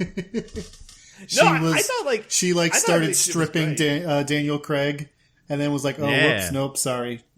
Yeah. That was great. She did that thing where he's like, don't look, and she's like, I will, though. And I'm like, yeah, go for it. Yeah, you get a peek at that. That big potato body with those, like, really messed up balls. Where do the kids come from? You know? Yeah, that's a good point. He has to have saved some sperm or something in a sperm bank. You think they're still, like, super puffy and swollen? I mean, they're fucking gone. Like, balls are, like, I feel like you could do what they did to his balls in Casino Royale to, like, someone's, like, legs and break the legs in half. Like, he is swinging a weighted thing at him. Fucking, yeah. Speaking from experience, you'd be surprised what balls can stand up to. Hey! I feel like if he... Yeah, I mean, so I guess he just has super balls of steel. Maybe that's what the smart blood does. It also repairs your balls, too. Because otherwise, it doesn't... I don't know. But yeah, she got to look at all that great stuff. Yeah, she was fun. I thought she was super funny. Like, you know, I thought... I like that it was like, first day on the job or whatever. Like, she had 3 weeks of training, DJ. Yeah. That was all very good. I like that she also is generally competent and enjoys this. Same as Felix Wright. Like, it's just that vibe for me in a James Bond movie is so fun. And then there's all the stuff with I'm secretly your daughter from some other villain from before. And it's good in this movie, but it doesn't work for me as well as all the beginning stuff with Ana de Armas and Jeffrey Wright. And obviously Logan Nash. Yeah. And Nomi. Like, I think LaShawn Lynch is good. And then the guy with the eye thing, he's pretty fun too. You know, the first time he showed up, I wasn't sure if his eye was supposed to look weird or if he just this actor just had a big weird eye and I was, being insensitive. And then his eye pops out of his head and I'm like, oh, okay. No. Right. No, I had the same thought. I was like, that's an interesting face for this man. But then it was actually that instead. It was a magic face. So that was pretty good. I like that he has the eyes, like, part of it. I kind of wanted it to also have a laser at this point. Like, that would have been really good. Yeah, let me get the sickest eye ever. Because, like, as with all the James Bond, like, villains that are memorable, like the henchman guys, they're not just have a part of them that's different. It also makes them a sick fighter or something, but like Jaws with his big metal teeth, or Oddjob with his deadly hat, or Batista with his fingernails. Yeah. It's all the good stuff. Everybody loves it. But this one just had an eye that let Blofeld, a character I did not care for, see every move and also communicate with them. Yeah. How about that bit where Blofeld brings out the eye on like a platter? Did I imagine that? Does that happen at one point? Yeah, they bring out the eye. The man that we're talking about takes his eye out and puts it on a platter so that it can be shown around and puts it on broadcast, I guess, so everyone can hear what Blofeld's saying. Yeah. I kind of want him to come out on one of those, those things that are like motorized tablet holders that just like walk around, You know what I'm talking about? Yeah. Basically put a tablet on a room, but he could have had that. That would have been pretty good. But so was Blofeld's eyes always robotic? Or did he get that done before he was arrested or whatever? I think he got it done in between being exploded and going to kill James Bond. Yeah, like might as well pop a robot eye in. You never know. Like, I think he lost an eye in the explosion and, like, put a robot in one as insurance. Yeah. Oh, well. It's always good to be prepared, I guess. Which, because that's so little time in between those two things, I guess means he had a robot eye handy, just in case. Yeah, sounds right. He has to be doing something. He's not... Otherwise, what is his deal? Just watching videos and playing with his meteor? Like, he's like inventing little robot eye trinkets and stuff. So that's pretty cool. Yeah. That's the whole movie. Well, that's not the whole movie. Those are just all the guys in it. What else is in the movie that we liked? How about the fight scenes, action scenes? Overall, pretty good. The first one is so good. I found it to be quite captivating. But yeah, I think overall, like, pretty good. I like that, like, the ending with him and Nomi was like this kind of like classic like infiltration like spy deal, and they got like the big guns and the jumpsuits, and you know, it just felt like very spy movie. Yeah. Oh my god, sweater from God. And like, it's not just a normal sweater. Like, it's like, we used to have, you know, Chris Evans in a cable knit sweater. It was like, wow, cable knit sweaters. Now they made this complicated ass sweater with like arm pads, and it's got a really interesting neck, and it's going to be hard for H&M to make that in a week, but they'll figure it out. We'll have it soon. If anyone wants to buy that $500 sweater for Nando and myself, we're both interested. And DJ, hey. Well, Nando and I were talking about wanting it. You weren't talking about wanting it. If you want it, yeah, you didn't even ask. Get in on this. All right, it's fine. It's a great Let's set sweater. Up a Kickstarter or whatever, or a $1,500. Yeah, that would be so fun on all the Kickstarters. Just like every GoFundMe is just like, I need surgery, and then we have like 3 sweaters, please. They're expensive, but we want them. America sucks. Nah, it's cool. Sometimes the CIA should have been the bad guys. They really should have. Yeah, I like the bad guy in every movie. They secretly, maybe they are. You know, they invented algae rhythm in Space Jam. Well, they pay to not be negatively portrayed in movies, which, as we've described before, makes some movies bad. So, in a sense, it's true. What was I gonna say? Oh, I like the bit in the car, like the car chase in the woods at one point where the car slams into the tree, and he's like, "Didn't even happen. Like, I'm not even gonna act like it's cool." There used to be explosions, and cool guys wouldn't look at explosions, but that's even better. Cool guys don't look at car crashes. Yeah, that might hit them, but then they know it's not gonna.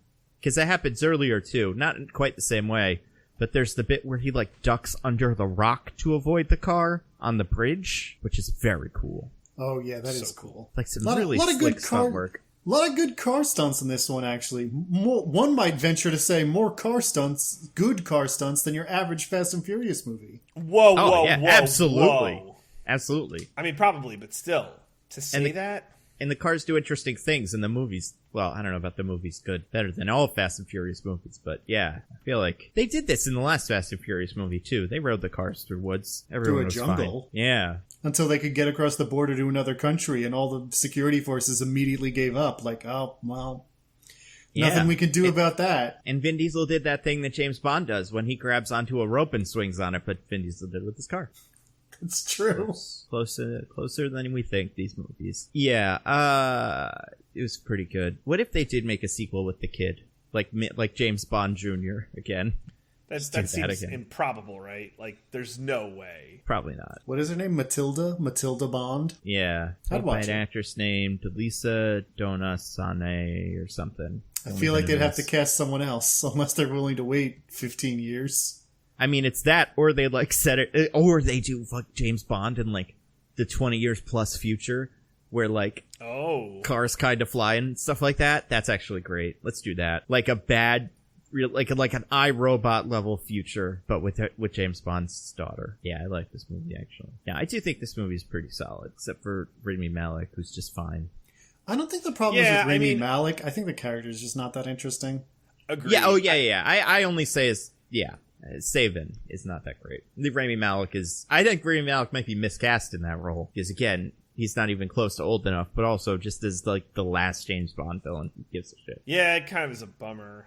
It's like not even like his fault. Like it's definitely just like you said, Nando. It's just like super miscast. Should have got Michael Caine. You know? Yeah, Michael Caine would have been an amazing last Bond villain. Really? It would have been fucking wild. Oh my god. Like, there's just... I feel like me, Rami James, Malek... the architect of all of your pain. Yeah. I can't even... I know it's Arthur. We just did the movie. I know it's Arthur, but I can't not say architect. It's always architect. It's just always architect. Well, I can't even remember a single line Saban says. Like, I was trying to think of, like, what's the Michael Caine? But I can't... Sure, he said things, but I don't remember what any of them were. What's the thing about saving somebody's life is it connects you with them forever. That would be pretty cool. I feel like, yeah. I feel like he was fine. But I don't know if Christoph Waltz would have been better in that role as that guy, but it would have probably worked. I don't know. I just wish we had more Christoph Waltz as a Bond villain. Yeah. Yeah, you know what? If Christoph Waltz had killed him, maybe instead of him killing Christoph Waltz halfway through and was like, I'm in charge of your poison operation now. Here's what I'm going to do. I'm going to kill millions of people instead of your 10. And then that'll be a big problem, won't it? That maybe would have worked better for me as, like, the last hurrah. Because how does Saban die? Does he just get punched a lot or shot? Bond shoots him in the head, remember? Yeah, right, yeah. The answer is no, I don't remember, but yeah. I remember they, like, have a little spat where they, like, tussle around a bit. And it ends with the poison. They wrestle in some water for a little bit. Then Safin gets the poison on him. Or the nanomachines. And then Bond shoots him in the head. Another reason that, like, Saban's weirdly cast in this. I feel like this is Mad Mikkelsen didn't really fight James Bond, so it was fine. What's his name? That big giant man, from No Time to Die. Like, he's perfect as a guy that could probably take James Bond, or at least as, like, a threat. And, yeah, like, Quantum of Solace also has just, I forget his name, the guy who's in charge of Quantum, but he really is just some random dude. And him and James Bond have fist fights, and you're like, no, you're just a guy. He's a big muscle man. We've seen this. He's gonna beat you up pretty easily. And, yeah, I feel like I don't know if there's other actors that were right for that, but just a taller, more physically imposing guy probably would work for me. Yeah, I feel that. Blake Griffin. Who's tall? Who's tall in the Griffin? world? I don't know. I saw he's a tall guy. He was on SNL this week, so I remember. He's at the top of my list of tall guys. Idris Elba. This should have been Idris Elba. Oh, that would have been cool. That'd have really pissed people off. Yeah, right. Like, well, he's like being Bond. Yeah, we're never gonna do it. It's too late. Like, you know, he's too old at this point. Yeah, it's not the direction they want to take this franchise in because they just did old Bond. Although I do think someone pointed out, it's pretty funny how, like, I forget who this was on Twitter, but it's like there have been 5 James Bond movies. The first 2 were about how he's this young buck who nobody can control, and then the last 3 have been he's just too old to be James Bond. Like, there was no in between where it's just like this is about the right age. That's true. So that's funny. But yeah, I feel like, I don't know if they'll go for, like, female James Bond as, like, different direction necessarily, but I do think we'll probably get, like, 25-year-old James Bond next. I don't know. Who would you guys cast, and what direction would you take this franchise in? Because as we know from the credits, James Bond will return, whoever that is. Yeah. Yeah. Who would I cast as James Bond? Well, I do agree with going in the younger direction.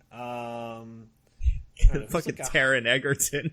Just, like, pluck his character out of the Kingsmans into this.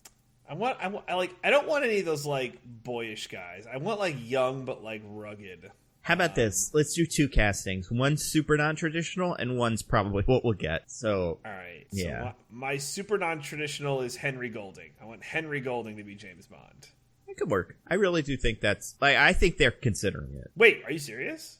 Well, I mean, like, we don't know. But I feel like he is right in that sweet spot of, like, he's British, he's handsome, it's a little different, but he's not too different, and, it works.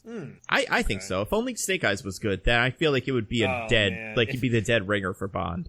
If only. But, yeah. All right, so Henry Golding's my one. Boy, that was my, like, ridiculous one. That's my real one now. Cause you're no, take it as the ridiculous one. Take Miss... now I want a different... I want, like, Stanley Tucci. Ooh. Just like an American James Bond, finally. Yeah. It'd be great. And it's just that was what they did. Yeah, they're just like, we thought about it, and we want him to be American. Get Billy Magnuson back, recast him as blonde James Bond again, but American. What about you, Diggins? All right. My conventional pick and my wild pick. My conventional pick, Tom Hardy. Let him be a nasty little freak up there. It would be fun. Boy, you really do stand him. He's good. I think he's a good. I think he's also one of the guys that's on the list. Honestly, I'm not sure how old he is as an actor, but I think he might be old. I'm guessing he's older than they'll want. But I do think he's that's the right kind of casting for what they're probably looking for.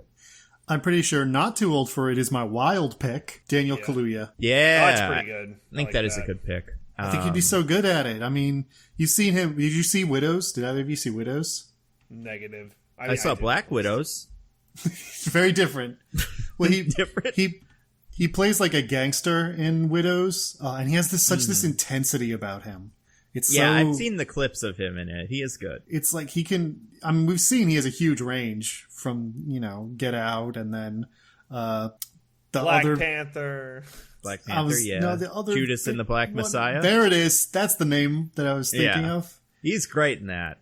And I think he can just really pull, like, no matter what direction they're going in with these new Bonds, if they kind of stick in the more serious, like, stoic Daniel Craig direction, or if they want to go back to being a little sillier and more fun, like a Pierce Brosnan.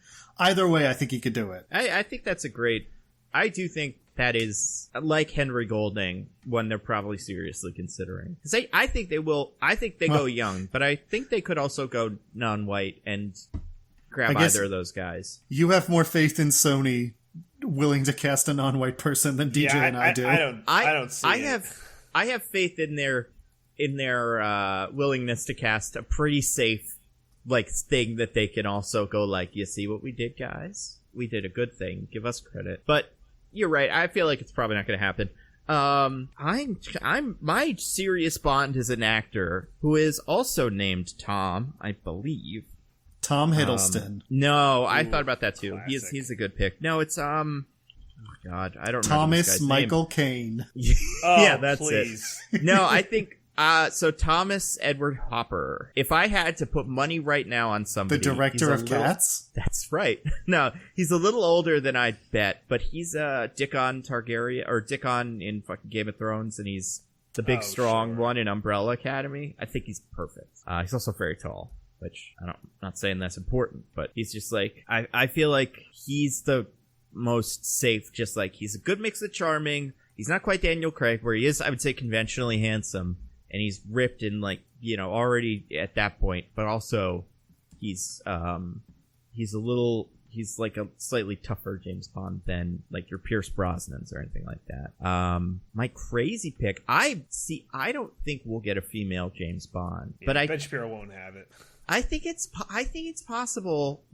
I honestly, for real, if Ana de Armas wasn't in this, I'd say she's my outside pick, but I don't think she'll do it. Like, I don't think they'd cast her again. What about like an Alison Brie? No, it's got to be British or something. It can't be American. It just can't be American. All right. Unconscionable to have an American do it. Yeah, I think Gina Carano, she can pull off the accent. No, let's see. Like, could it be what's her name? Emily Blunt. Is that like? I think say she could, too old, I think. Yeah, all right, how about Vanessa Kirby? That's a better one. Can we take her? She's like, I don't even know how old she is, but she, how old is she? 33. That's perfect. She was in Mission Impossible, so I don't know if maybe they don't want to cross those streams. She's also in Hobbs and Shaw, so she'll have been in everything. But yeah, I don't know. I don't think we'll get a woman either. I really don't. And I think Daniel Craig, who, maybe isn't the perfect authority on this, but said like, they should just write better roles for women that aren't James Bond. But I think he could do both. Yeah. I don't know. I take Daniel Craig's point in that, which is like, you could cast a woman as James Bond and it would be cool, and I'm sure they would do a good job. But like, even in that situation, they're still like the woman James Bond, Yeah, exactly. It's like, everyone loves Miles Morales, but you don't call him Spider-Man, you call him Miles Morales. Yeah. So that's fair. Hashtag not my Spider-Man. That's what you call him in our text. So in some ways it's better to have just the new thing that is always that, Yeah. Not to say that agree. they shouldn't do, non-white or woman James Bond. Just that Daniel Craig's point is actually fairly nuanced and intelligent. Yeah, I've heard people make the same point about bisexual Superman, which is not the same exact thing, but it is this like what the safe thing to do is to take a legacy character and then make them the different thing. So it is like he's not the Superman you'd expect. He's like a different Superman. Whereas it's almost like we want to do a risk, but we don't want to do a risk. We don't want to do something. We don't want to actually do something very interesting and different. We just want to kind of do it. I think you could do Vanessa Kirby if you did Bond one-shots. Do a different Bond every movie. Don't bother with the long-term thing. Just, like, cast Henry Golding and cast Vanessa Kirby and cast Daniel Kaluuya and do no continuity whatsoever. Well, never do it.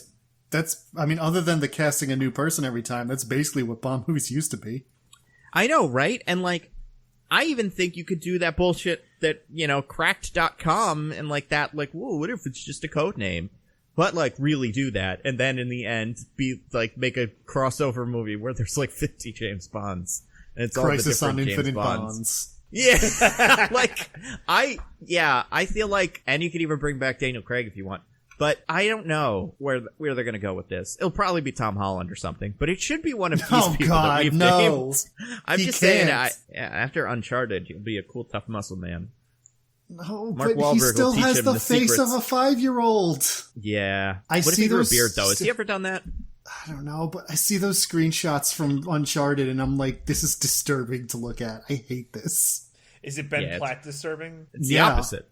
Yeah, the opposite. It's what if the young was old instead of what if the old was young? I'm looking at a picture of him because I don't think he has ever had a beard, but they faked it, and it's not bad. I think it does make him look considerably older. Like, a lot. Here, I'll show you guys. I don't know if someone's also messed with, like, hold on a second. I don't know if somebody's messed with, like, the lines on his face, too. But if this is just him with the beard, I could see him as older if you just put a beard on this kid. But, yeah, I don't know. They say they're going to start the search in a year, which is a lie. They've definitely started it. But yeah, we'll probably find out in a year. They'll probably start filming in a year, right? They got to start cranking these out. That's been, like, weakness is they've been so, like, spread out with these. Yeah, but Bond has never been, like, a super, like, churning them out franchise. And until recently, the continuity, remembering what happened in the last movie, didn't matter. Now it does, but it's a mistake. Well, like, maybe that will stop. Fingers crossed, right? I guess it started as a churn them out because I'm looking at it now, and, like, the first, like, 6 movies came out in 8 years. Yeah, let's do it, baby. Let's get back to it. Back to our roots. Let's go. Bond every year. I do like, and I think the Fast and Furious movies may have lost this. I like the idea that it's just like, oh, look at that, 2021's a James Bond year. That'll be fun. I'm excited for it. I think they'll wear out their welcome if they try to do, like, churn movies out. I also think they could do period piece James Bond. Yeah. Like, I feel like enough people have clamored for it, and by clamored I mean tweeted about it. But, like, set the movie in the 60s and do that. I don't know, guys. Can you guys think of any high profile, like, franchises that started doing annual releases where it eventually became that everyone hated those annual releases so much that they cut back on them? Jackass? Yeah, Jackass, Diggins. Yep, that was it. Come on, that's what I was referring to. Get your head out of your ass. No, what is it? What are you referring to? Because I can't tell. It starts with an S. Stark Universe. Yep, that's it. Stark Universe. It's the Dark Universe. Wait, what is it? Is it Spider-Man? It starts with an S and ends with a Tar Wars. Oh, yeah, that's true. Yeah.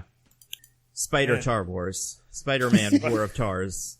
I feel like he has a tar-themed villain. Maybe I'm thinking of Scooby-Doo. I don't remember. But, yeah, I feel like you could do a James Bond movie and then just, like, I don't know, one every couple of years and just make them all good instead of, like, I think that's the problem is we think it's been 3 years since the last James Bond movie, but it's really been 6 years since the last good James Bond movie every time one comes out. So it's like, right. Yeah, I mean, whatever. It's, like, not that good. But I think if it was a consistent franchise, like, if you got a director who's, like, one that just cranks out bangers and it just did that. Oh yeah, I think the direction on this was great. I think you get Corey and just have them do the next franchise. Yeah. Or do Old Man Bond. Do like a Logan but with James Bond with Michael Caine. The Bond Knight Returns. Yeah, that'd be fun. Maybe that's when Daniel Craig Bond be actually alive, which would be dumb and insane, but that's how you do it. I mean, just like have it be like, you know, the James Bond, at one point someone's like, oh my god, like Billy Magnuson's character's like, oh my god, you're James Bond, I heard you explode, and he's like, that's not actually what happened, that's just a story. That's what they always do in these. Have him rip the comic book out of Billy Magnuson's hand and say, this isn't all real. We're fine with that. And it's like, how did you do it? Well, I know it looked like I got exploded, but what actually happened is... The smart blood. The nanomachines reformed me, much like Metal Gear Solid, into a different guy far away. Or they can do it like Sherlock, where a bunch of characters spout popular fan theories about how they did it. And then Bond goes, no, those are all stupid and you're morons. And then leaves without explaining. That was great. That was very good. Yeah, you know what? Speaking of that, Cumberbatch, I don't think he's a likely candidate, but he's also another candidate that I probably don't want. He's too old. Yeah, I think so too. He's played every other British person of note, though, so... But Martin Freeman, though. Oh, what if we get not like ugly James Bond, but like dorky James Bond? That would be great. Oh, I want that so badly now. Us ugly men need a win. We do, yeah. Let's get, like, I don't know, who's like one Stephen of the dorks? Fry. Well, sure, yeah. I'm thinking like Jack Black or something. Like one of those guys that everyone's like, we like him, but he's not like conventional attractive. Like... Seth Rogen. Yeah. Steve Buscemi. Chris Pratt. Let's get Chris Pratt as Mario's own? He's so cool. Mario's own. Yeah. Oh, man. I don't know. It'll be all of these. They'll all be in the movie as James Bond. I'll just argue the whole time about who's actually 007. Pretty good. Guys, do you want to get to our classic segment? I would love Oh, wait. Before that, don't I have to do my stupid movie guest thing? Oh, I want to do that at the very end. Oh, like, I want people to not be tempted to just be like, I want to listen to the other thing. I don't want to have to skip through it. Where that is the last thing you're going to hear on this podcast. So Rex first. Rex first, yeah. Is that okay? Yeah, let's do it. Also, I have one more idea for James Bond real quick. Okay.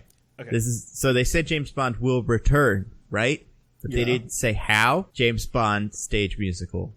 Get Tom Holland. Like Rogers. Exactly. Wait, like what? Like in Hawkeye, the Rogers musical. Oh yeah, exactly. And just that's it. And they're like, that's the new James Bond. Everyone go to New York. It's only in New York. And then go watch it. No West End tour for major cities. Nope. Just New York. Okay. It can be based off the one James Bond book they haven't made a movie of, James Bond in New York. Oh my god, this is perfect. Is that a real thing? Yeah. Wait, you really think that they do it in Broadway and not in West End? That's what I'm saying. It's in James Bond. It's only in Broadway because they don't want anyone to see it. But yeah, 007 in New York is a short story written by Ian Fleming. Wow. It is one of the published Bond books, and it's one of the ones that it's like. It was this in Quantum of Solace, I think, for a while. Or this in Skyfall. No, because Skyfall isn't a book, I think. Maybe it was just Quantum of Solace. Those were the two that they hadn't done yet. And they was like, it's got to be one of these. Probably not going to be the New York one. I forget why I think that, but I'm pretty sure that's true. Anyway, guys, let's get to our classic segment. Everybody recommend their favorite NFTs. DJ, what do you got to recommend? What's your favorite NFTs? I love the Twerking Thanos is my favorite NFT. That is what they look like usually. Twerking Thanos is usually an NFT. Mm-hmm. I liked the Evolved Apes NFTs. Oh, wait, hold on. I'm getting a message here. Oh, no! Uh-oh. Are you ruined? It turns out that the Evolved Apes was entirely a scam, and all the creators have mysteriously vanished. What does that even mean? Well, it means that I better go buy a bunch of other NFTs that definitely aren't scams. Yeah, get the ones that are lions. People seem to like those. I don't understand how it can be a scam. If it's already a scam. Like, what did they just not email you the NFT or whatever? There was like a project that they were going to do. They're like making a game or something, and people gave them like millions of dollars, and then they just left. Love it. I mean, it sucks for the people that didn't have money, but it's cool for, it's a good lesson. Don't give NFT people money before they give you the NFTs. Or really, you can strike out the second clause of that sentence. Just don't give NFT people money. All right, DJ, now that you got your Twerking Thanos one out of the way, what's your recommend a different piece of media besides an NFT? Okay. So as I mentioned, I was so ashamed last week that I listened to it back and I just like pooped all over the segment for my portion of the recommendations. So shame upon me. I feel so much shame on that. More shame than Jeffrey Toobin could ever feel. So that being said, here are my recommendations. Let's hear them. Recommendation 1: watch the Muppets Haunted Mansion special. Oh yeah, me too. I loved it. Thought it was very funny. I don't know if like you need to be a fan of the Muppets or the Haunted Mansion as like a requirement. It certainly helps. It helps a lot. I don't know who any of the guys they're being are, but it seems like they're having fun, so I enjoyed it. Yeah, it was funny because like Michelle, that's her favorite ride at Disney. So it's like, oh, they're doing the thing. Oh, that's that thing. Oh, that's the thing. And I'm like, oh, I'm so lost. I don't know the Haunted Mansion lore, and I'm not going to watch the movie with Eddie Murphy because apparently it's terrible. So yeah. Yeah, I had the same thought. I was watching the movie, and I was like, me and Hannah were like, why does Fozzie have teeth? That's got to be something from the ride, right? Yeah, and then we looked it up. The Hatbox Ghost, yeah. Yep, and that's something. Everything's something. What's her name was fun in it? The bride, the ex-bride. Yeah, she was good. She was very fun. Will Arnett, super fun. Yeah. The ghost host. I'm glad that the Muppets have come to the realization that Gonzo and Pepe are the two best ones, and they should just be the protagonist Muppets from now on. Right? It's such an interesting... you go back and you watch old stuff, and you're like, yeah, this is the two best ones. Yeah. Star. So I found it very funny. Would certainly recommend it. Good for the Halloween.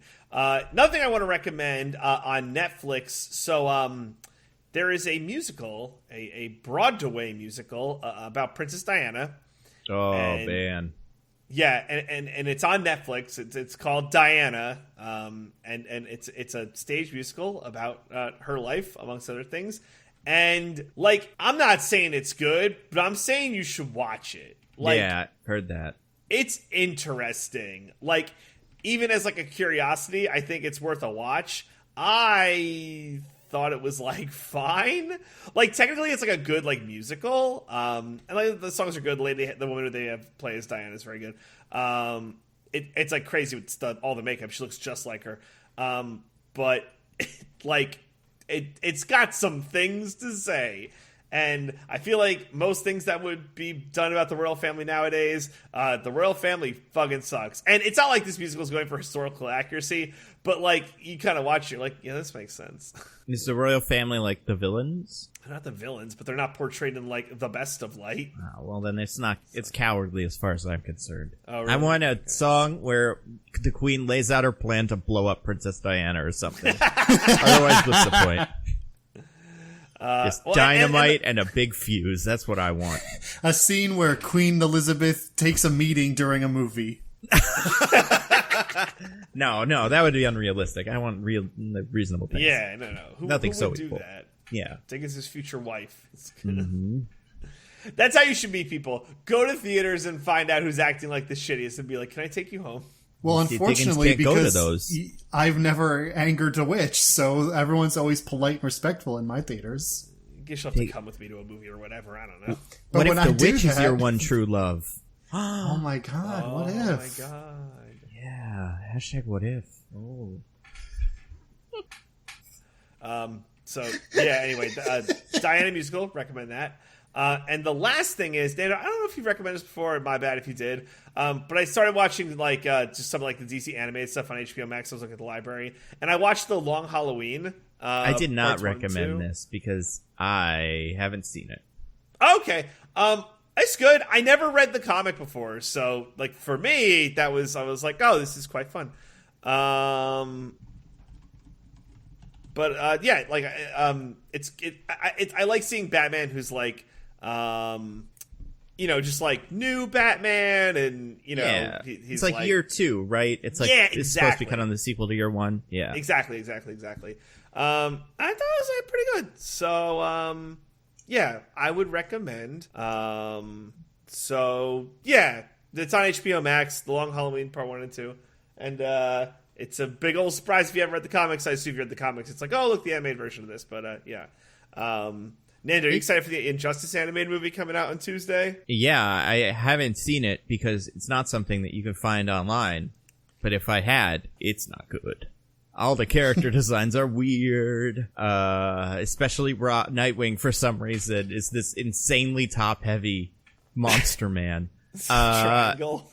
Yeah, and also they kill some characters in like not like in bizarre ways, because that's kind of what the book is. Although the book has a little bit more subtlety to it.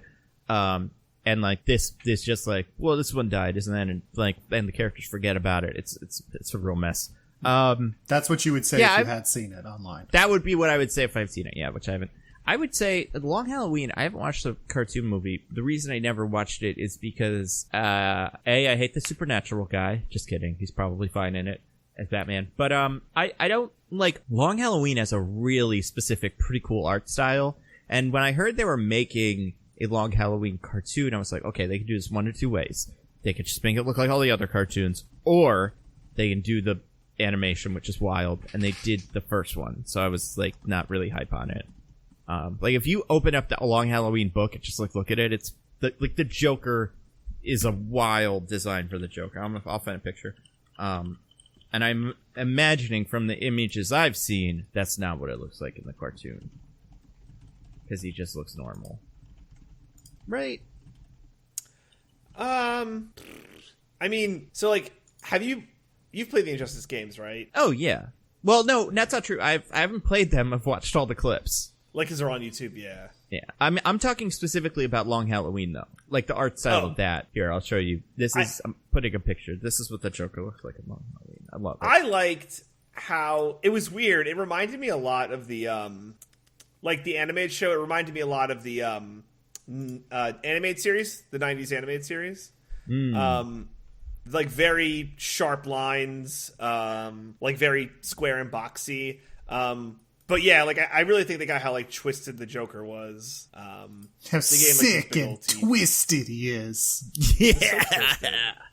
This is even before it was a society. This was when it was like a proto. Yeah. But yeah, I think they did it pretty well, in my opinion. All right. I'd recommend it. There's people. Oh, what were you saying? No, it's fun. It's fun. Yeah, I've heard a lot of people recommending Young Justice this week because they have the new Young Justice. Which, speaking of things that maybe will come up next week, that it's going to be announced at Fandomi. And some people are like, watch that again. I didn't watch that, but I watched something else on HBO, animated, like DC, and I don't remember what it was. So, not an amazing sign. But, yeah, is that it, or do you have other recommendations? Nope, that's it. I feel good for making up for, like, my awful performance last week. So, yeah. Muppets, Haunted Mansion, Diana the Musical, which is on Netflix, and Long Halloween's Part 1 and 2 on HBO Max. And I guess I should mention the Haunted Mansion thing is on Disney Plus. So, got a widespread. Cool. Diggins, what about you? What do you have to recommend? I got a few things here. First of all, I watched Squid Game, so I'm just going to second Nando's rec of that real quick. It's extremely good. You should definitely watch it. If you're like me and sometimes feel averse to watching the popular thing because you like being a contrarian, you watch this one anyway because it's good. Then for my more full-fledged recs, I got two ones this week. First of all, you guys know that movie Lamb I've mentioned? Yeah, did you see it? Yay! I did see it. I did see it. I wanted to go this week. How was it? It's... Man. Man. I had a great time. Cool. Now, here's what I say. It's mostly a really good movie. Or it's just like, it's mostly the movie it looks like, where it's just kind of this slow sense of dread over this kind of actually quite muted sort of family drama thing that is interesting and I was enjoying. Then it ends. And it's... I can't remember the last time I was so surprised by an ending. I don't even trailer we talked about, the one with that title that's weird, probably that, right? I guess, yeah. That's the last time I was so surprised by an ending. But I don't want anyone who... The way my friend I saw it with put it is, if somebody asks me if this movie is good, my answer is, if you saw that trailer and wanted to watch the movie, go watch the movie. Okay. All right. Nice. If you don't want to watch the movie, then just ask me and I'll tell you how it ends, because it's fucking wild. Nice. My other big rec for this week is I've been playing a little video game called Metroid Dread. Oh, how is it? I've been eyeing that Switch. one. It's really, really good. It's real. Oh, that's good fantastic. To hear. It's that's awesome. It's the first non-remake mainline Metroid game since 2002, I think. was when Fusion came out. Yeah, I think that's true, right? Yeah. Yeah, I mean, they've done the Metroid Prime games in that time and a couple remakes, but this is the first one in, like, the mainline series since then. It's, 2.5D, where it's like 3D models in a 3D environment, but you're only moving in 2D. So it's like an old school 2D Metroid, like Super Metroid, and it is like, it's not doing anything particularly new in that genre. It's just they've taken 2D Metroids and they just made an incredibly good one. Nice. There's so much cool stuff in it. It flows super well. A lot of the like new stuff they give you is really cool. Like Samus, one of the early upgrades you get is Samus gets a flash step where you can just like dodge really quick, and it's super cool. And a new mechanic that was kind of in the last 3DS one I never played because it was a 3DS game that came out after the Switch.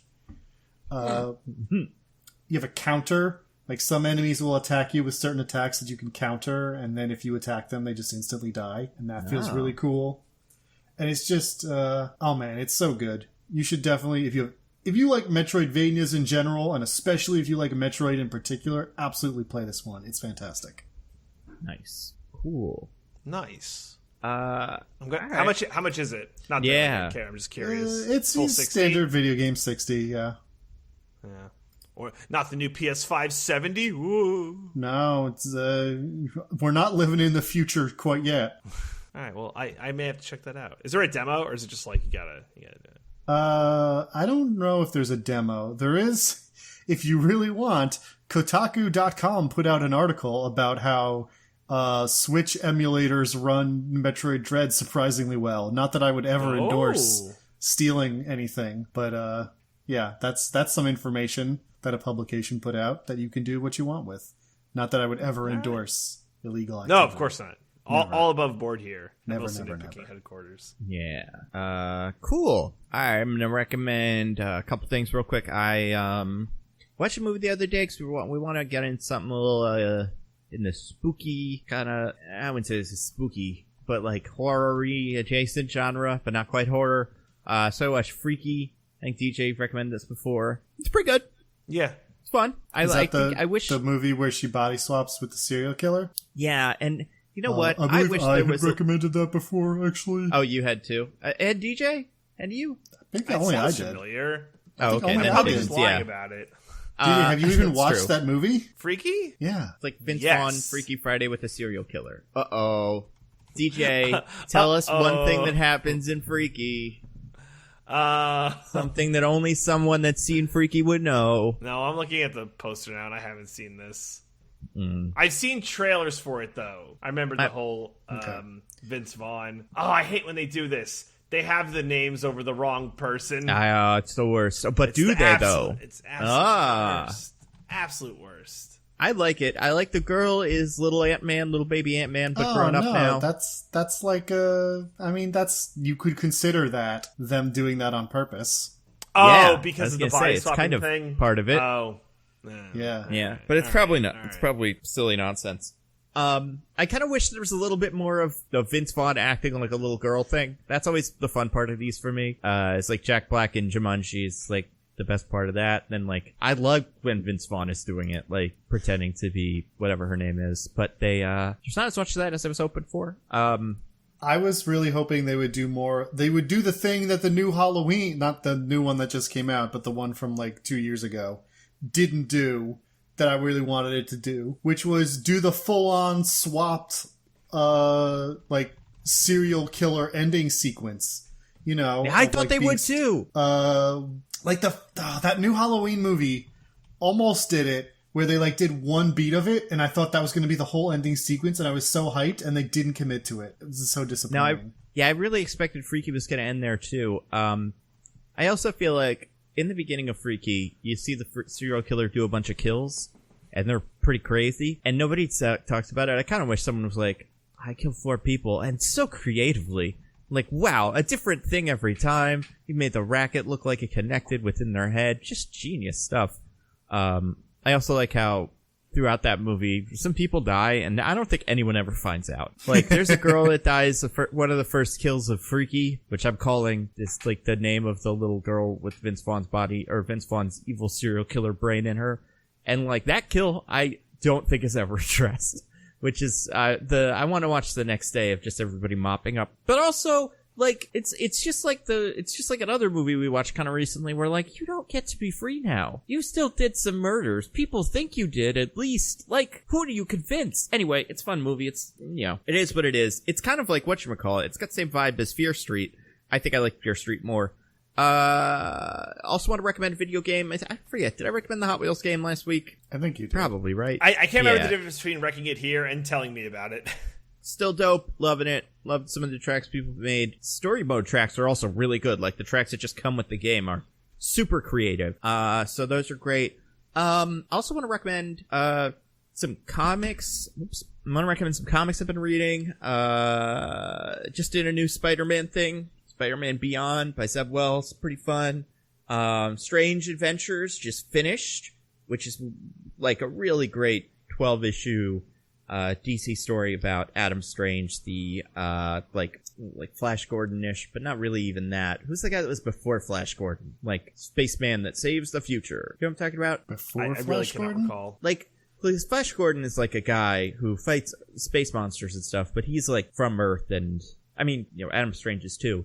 But who's that other guy that's like an old school space adventure guy? I don't know. I don't know who you He's mean. like that guy. Yeah, I feel like I said it when I was at the comic book store. I was talking to someone there, and I was like, it's not this guy. It's kind of Flash Gordon. And I realized after I got home I was wrong. It's actually more that other guy. But anyway, John fun Carter story. of Mars? No, he's kind of in between John Carter and this guy, and Flash Gordon. I'm gonna just go Space Pulp Heroes, see what comes up. Because it's like, he's one of those. Buck Rogers, that's who I'm going for. He's a real Buck Rogers type. But yeah, so anyway, it's a great movie, or it's a great book. It's very, I know Buck Rogers seems like silly, but it's very adult, in themes, basically about what if Buck Rogers maybe committed a war crime and no one could quite figure out what happened. You spend a lot of time in the past and then time in the present, and it's just really interesting. Other thing I read, I'm doing a video about some of the DC movie, or, excuse me, that's not even close. The Marvel movies that should be good if they follow the good comics that they're all based on. So, and then like shows, so stuff like Hawkeye and, you know, Moon Knight and stuff like that. I wanted to look at an old She-Hulk comic and like look at some older She-Hulk comics. So I started reading the old Sensational comics by Peter David. Those are okay. That's like where she started being self-aware, which is interesting. But then I went back to the Dan Slott She-Hulk run from like 2004, where she starts representing superheroes exclusively, and like she has a law firm for superheroes where she, you know, Spider-Man sues the Daily Bugle, and a ghost uses Doctor Strange to sue the guy who killed him, and it's a really fun series, and She-Hulk is really good in it, and I hope the show is like that. But yeah, a lot of my comic reading energy has been spent on that. So I would recommend and it's on the Marvel Unlimited app or whatever it's called, the She-Hulk run from, I think it's 2004 by Dan Slott. And there's two of them, and I've heard the second one's good too, but the first one's probably a better place to start. Yeah, and like, that's pretty much it. I've been playing The Outer Wilds, which we recommended last episode. I just haven't gotten far enough into it yet that I feel like I can like give it a full recommendation, but I like it. There's a lot of reading, but the exploring is great. We can talk about it off mic, but I'm interested in hearing what you have found out so far. Mm-hmm. Me too. I have to figure out what I found out. It's been like a week since I played it, but I feel like I've gone to all the planets and stuff and like looked at stuff and met people. So I feel like I've made progress, but definitely not quite there. Yeah. Next week. Squid Game? Squid Game. Maybe Squid Game and Fandomy. Maybe some horrible movie that I dig up and force them to watch. Who knows? Yeah. I really want to talk Squid Game. I mean, I think there's a lot to nitpick. There is. And my goodness, the last time we did a show, it's been forever. Yeah, we didn't like nitpick like WandaVision, right? We just kind of talked about it every so often. Yeah. What was the last show we did? I guess Loki, right? Did we even like, I guess that was like, yeah, that got a whole half episode. That's fair. All right. So it's been so long. It's been a whole couple months. It's not going to be like Loki. I don't hate the ending of Squid Game. Really? Because a lot of people hate the ending of Squid Game. I think the ending is easily the worst part. Do you like the ending? I like parts of the ending. I that's fair. I like everything up until the very ending. Like the last 20 minutes. But we'll talk about it. And then, yeah, I think we'll have to cover some of the DC fandom-y news. And I'm sure there'll be something interesting and a lot of stuff that's fine. We're getting a Batman trailer probably, so that'll be fun. Is that movie actually coming out next year? That's what they say. They got Lego sets now, so like that's usually the last thing that happens before the movie actually comes out. All I want to talk about is Morbius. Yeah. What if he made an appearance at DC fandom-y, though? Like, what if it was like, by the way... They didn't want me at the Marvel one, so here I am, Morbius, the living vampire. January, baby. Thing is last year with fandom, where it's like, we have the kids dome and the animated dome and all the different domes. I haven't seen anything about that. I've been trying to find the schedule because it's tomorrow, and like I want to do like a live stream maybe or something, but I haven't. I know it starts at like 1 Eastern, I think. But besides that, I don't know how long it's going to be and, you know, what else will happen. But, yeah. I'm excited for Black Adam. I think that'll probably be pretty fun. Yeah. Because I like Pierce Brosnan as Dr. Fate. I think that casting's pretty wild. Speaking of James Bonds. Speaking of James Bond, yeah. And he would be a good James Bond. You know, they should probably get Pierce Brosnan to be a James Bond one of these days. Yeah, I bet he would crush it. He's so good at singing. It would be great. He'd be good in about half of them. Maybe one or two. It would be a rocky end to that character. He would be a Bond who is fairly decent at the character, but isn't really able to rise above the material. So when his movies start becoming stale and a little too goofy and silly, that he would really be let down by them and wouldn't be able to save them. You know. To be fair, he can windsurf though, so it's like some good, some bad. Yeah. So yeah, I'm looking forward to Fandom-y, and I think there'll probably be maybe some surprises. I want to see what they're doing with this weird ass Flash movie, especially now that we know that Michael Caine is in it as Batman and Alfred. I know, it's huge news, huge exclusive, mostly nitpicking news. Yeah, I'm glad he gave that one. To everybody tweet out as such, less context the better. All right, anybody got anything to plug? Same, check out at Roses and Rejections. New season of The Bachelorette starting up this Tuesday, so we'll be back with weekly episodes. So excited for that. Is she any good? Or he any good? How does this work? So she's great. I'm worried that the show is going to ruin her because they ruin all good people. But, I'm always cautiously optimistic, so we'll see. Classic The Bachelorette and Gotham City, No man can stay good on Bachelorette. What's her name? Michelle. Oh, okay. Is that famous one from not too long ago? What do you mean? I don't know. I remember at one point, a friend of mine was like, there's a Bachelorette people are kind of interested in. And that's as far as I got. Mayhaps? Right. Maybe. Yeah. Not positive, but no, I'm pretty excited for her. So. What about you, Diggins? You got anything to recommend that is of your own? Certainly. I have my newsletter, a little perspective.substack.com, and I don't know if this will come out soon enough for this special announcement to make sense, but this upcoming Sunday, October 17th, I will be streaming Deltarune Chapter 2 with a special guest. Oh, Deltarune. That's like the from the same guys as Undertale. Yeah. Yes. It's a game by Toby Fox, which I was very excited about. Can we know who the special guest is? The special guest is a friend of mine who is not like a famous person, so it's not really like a reveal. Oh, okay. But maybe it is. Maybe it's lying to you. So the only way to find out is to go onto the stream. But don't be disappointed if it's not a famous person. Yeah, because I'm not promising that. Yeah, but I am. So be mad at me. But yeah, we're going to be doing that Sunday night. So that'll be fun. Nice. Oh.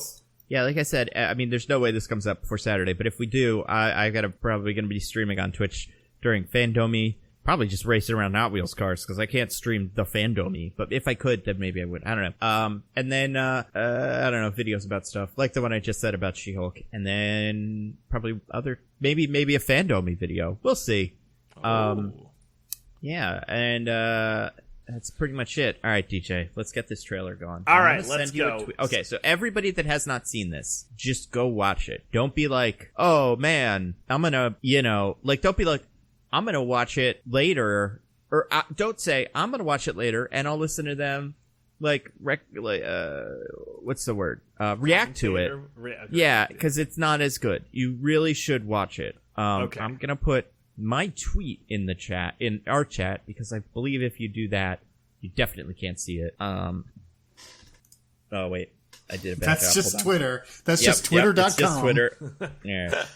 One more chance, everyone. Everybody who's not watching, or everybody who's here should definitely watch this on their own.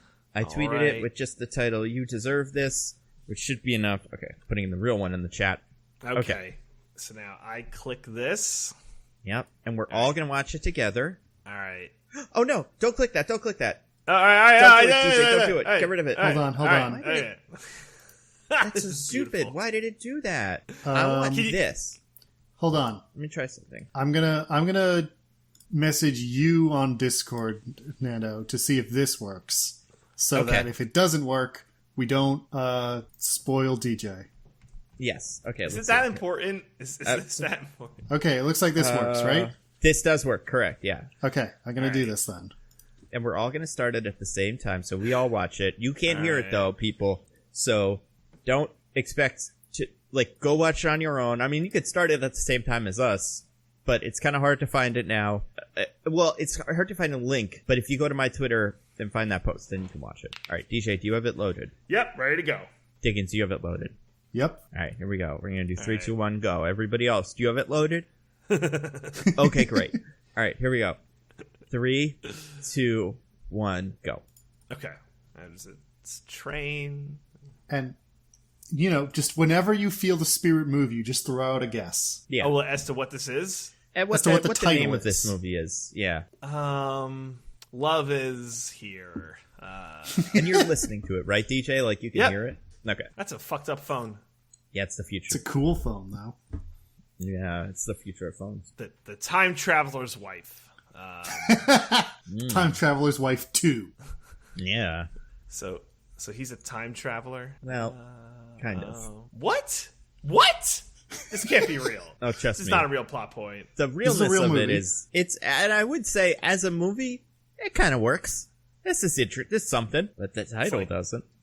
Back to the Future Love. Back in time. Back with love. Love in the future.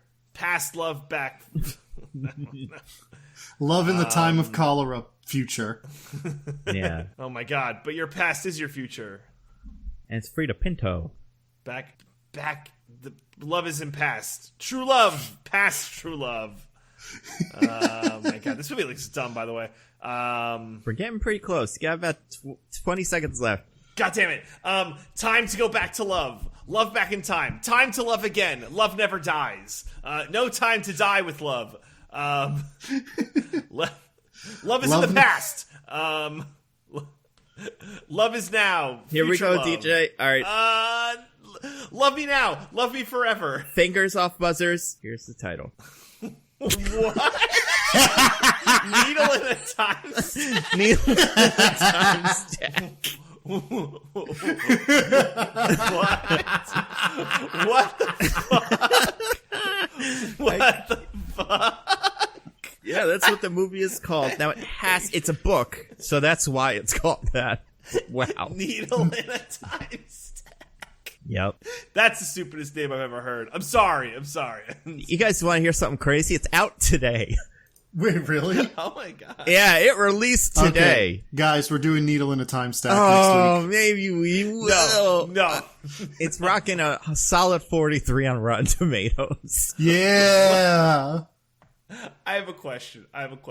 Yeah? What is a time stack? Because I know what a haystack is. I don't know. Well, then you know what a time stack is. It's like a haystack instead of time hay, instead of time. Oh, okay. It's just a bundle of time. You have times by the bundle, and you lost your needle in that bundle of time. Yeah, it's hard to find a needle in a haystack, but man, imagine a time stack. That would be worse or better. Well, it's interesting is needle in a haystack. Haystacks are like needle-like, So it's not like it's, needle in a, I don't know, gummy bear stack. Like, you might find that pretty quickly, but right, that's true. Yeah, time is. So maybe you would find a needle in a time stack pretty quickly. Yeah. Oh my God. Isn't this a fun movie? That tweet, by the way, I just want to read the tweet. It's very funny. Puts a soft finger on your lips. Just watch this trailer without knowing the title and let the feeling move you. Which, by the way, if you're listening to this, it's too late. But aren't you glad that you did do that, I guess? Mm-hmm. Yeah, I was. I was certainly glad I did that. I was so glad. I think it's a great movie, probably. And that's why we're going to do it next see week. It. No, please bad. Don't do that to me. I mean, I might watch it now, but probably it's not good. So we'll probably just be like, "Yeah, he didn't do a good job going back into the time stack." I have negative interest in this movie. So yeah, I don't think the movie's gonna get better than that title. So that's true. Unless that's the problem. Unless someone says during the movie, like, whatever the main character's name is, John, this is like trying to find a needle in a time stack, and then maybe I would be like, "Oh my God." Yeah, it would be great if they really did work that in. Like the time travel technology was called the time stack or something, and then you had to have a device that was like an acronym for the word needle, and it's like, all right, put on your needle and get in the time stack.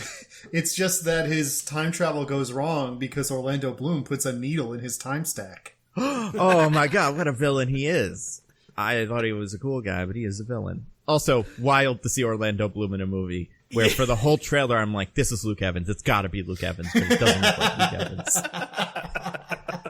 I didn't even know he did movies anymore. It's wild. Yeah. So there you go. If anybody has a movie that they think has a dumber title, please let us know.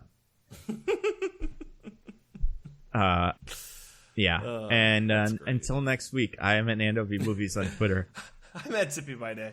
I'm at This Is an Odd Name. Goodbye, everybody. Goodbye. Woohoo! Bye. We love you.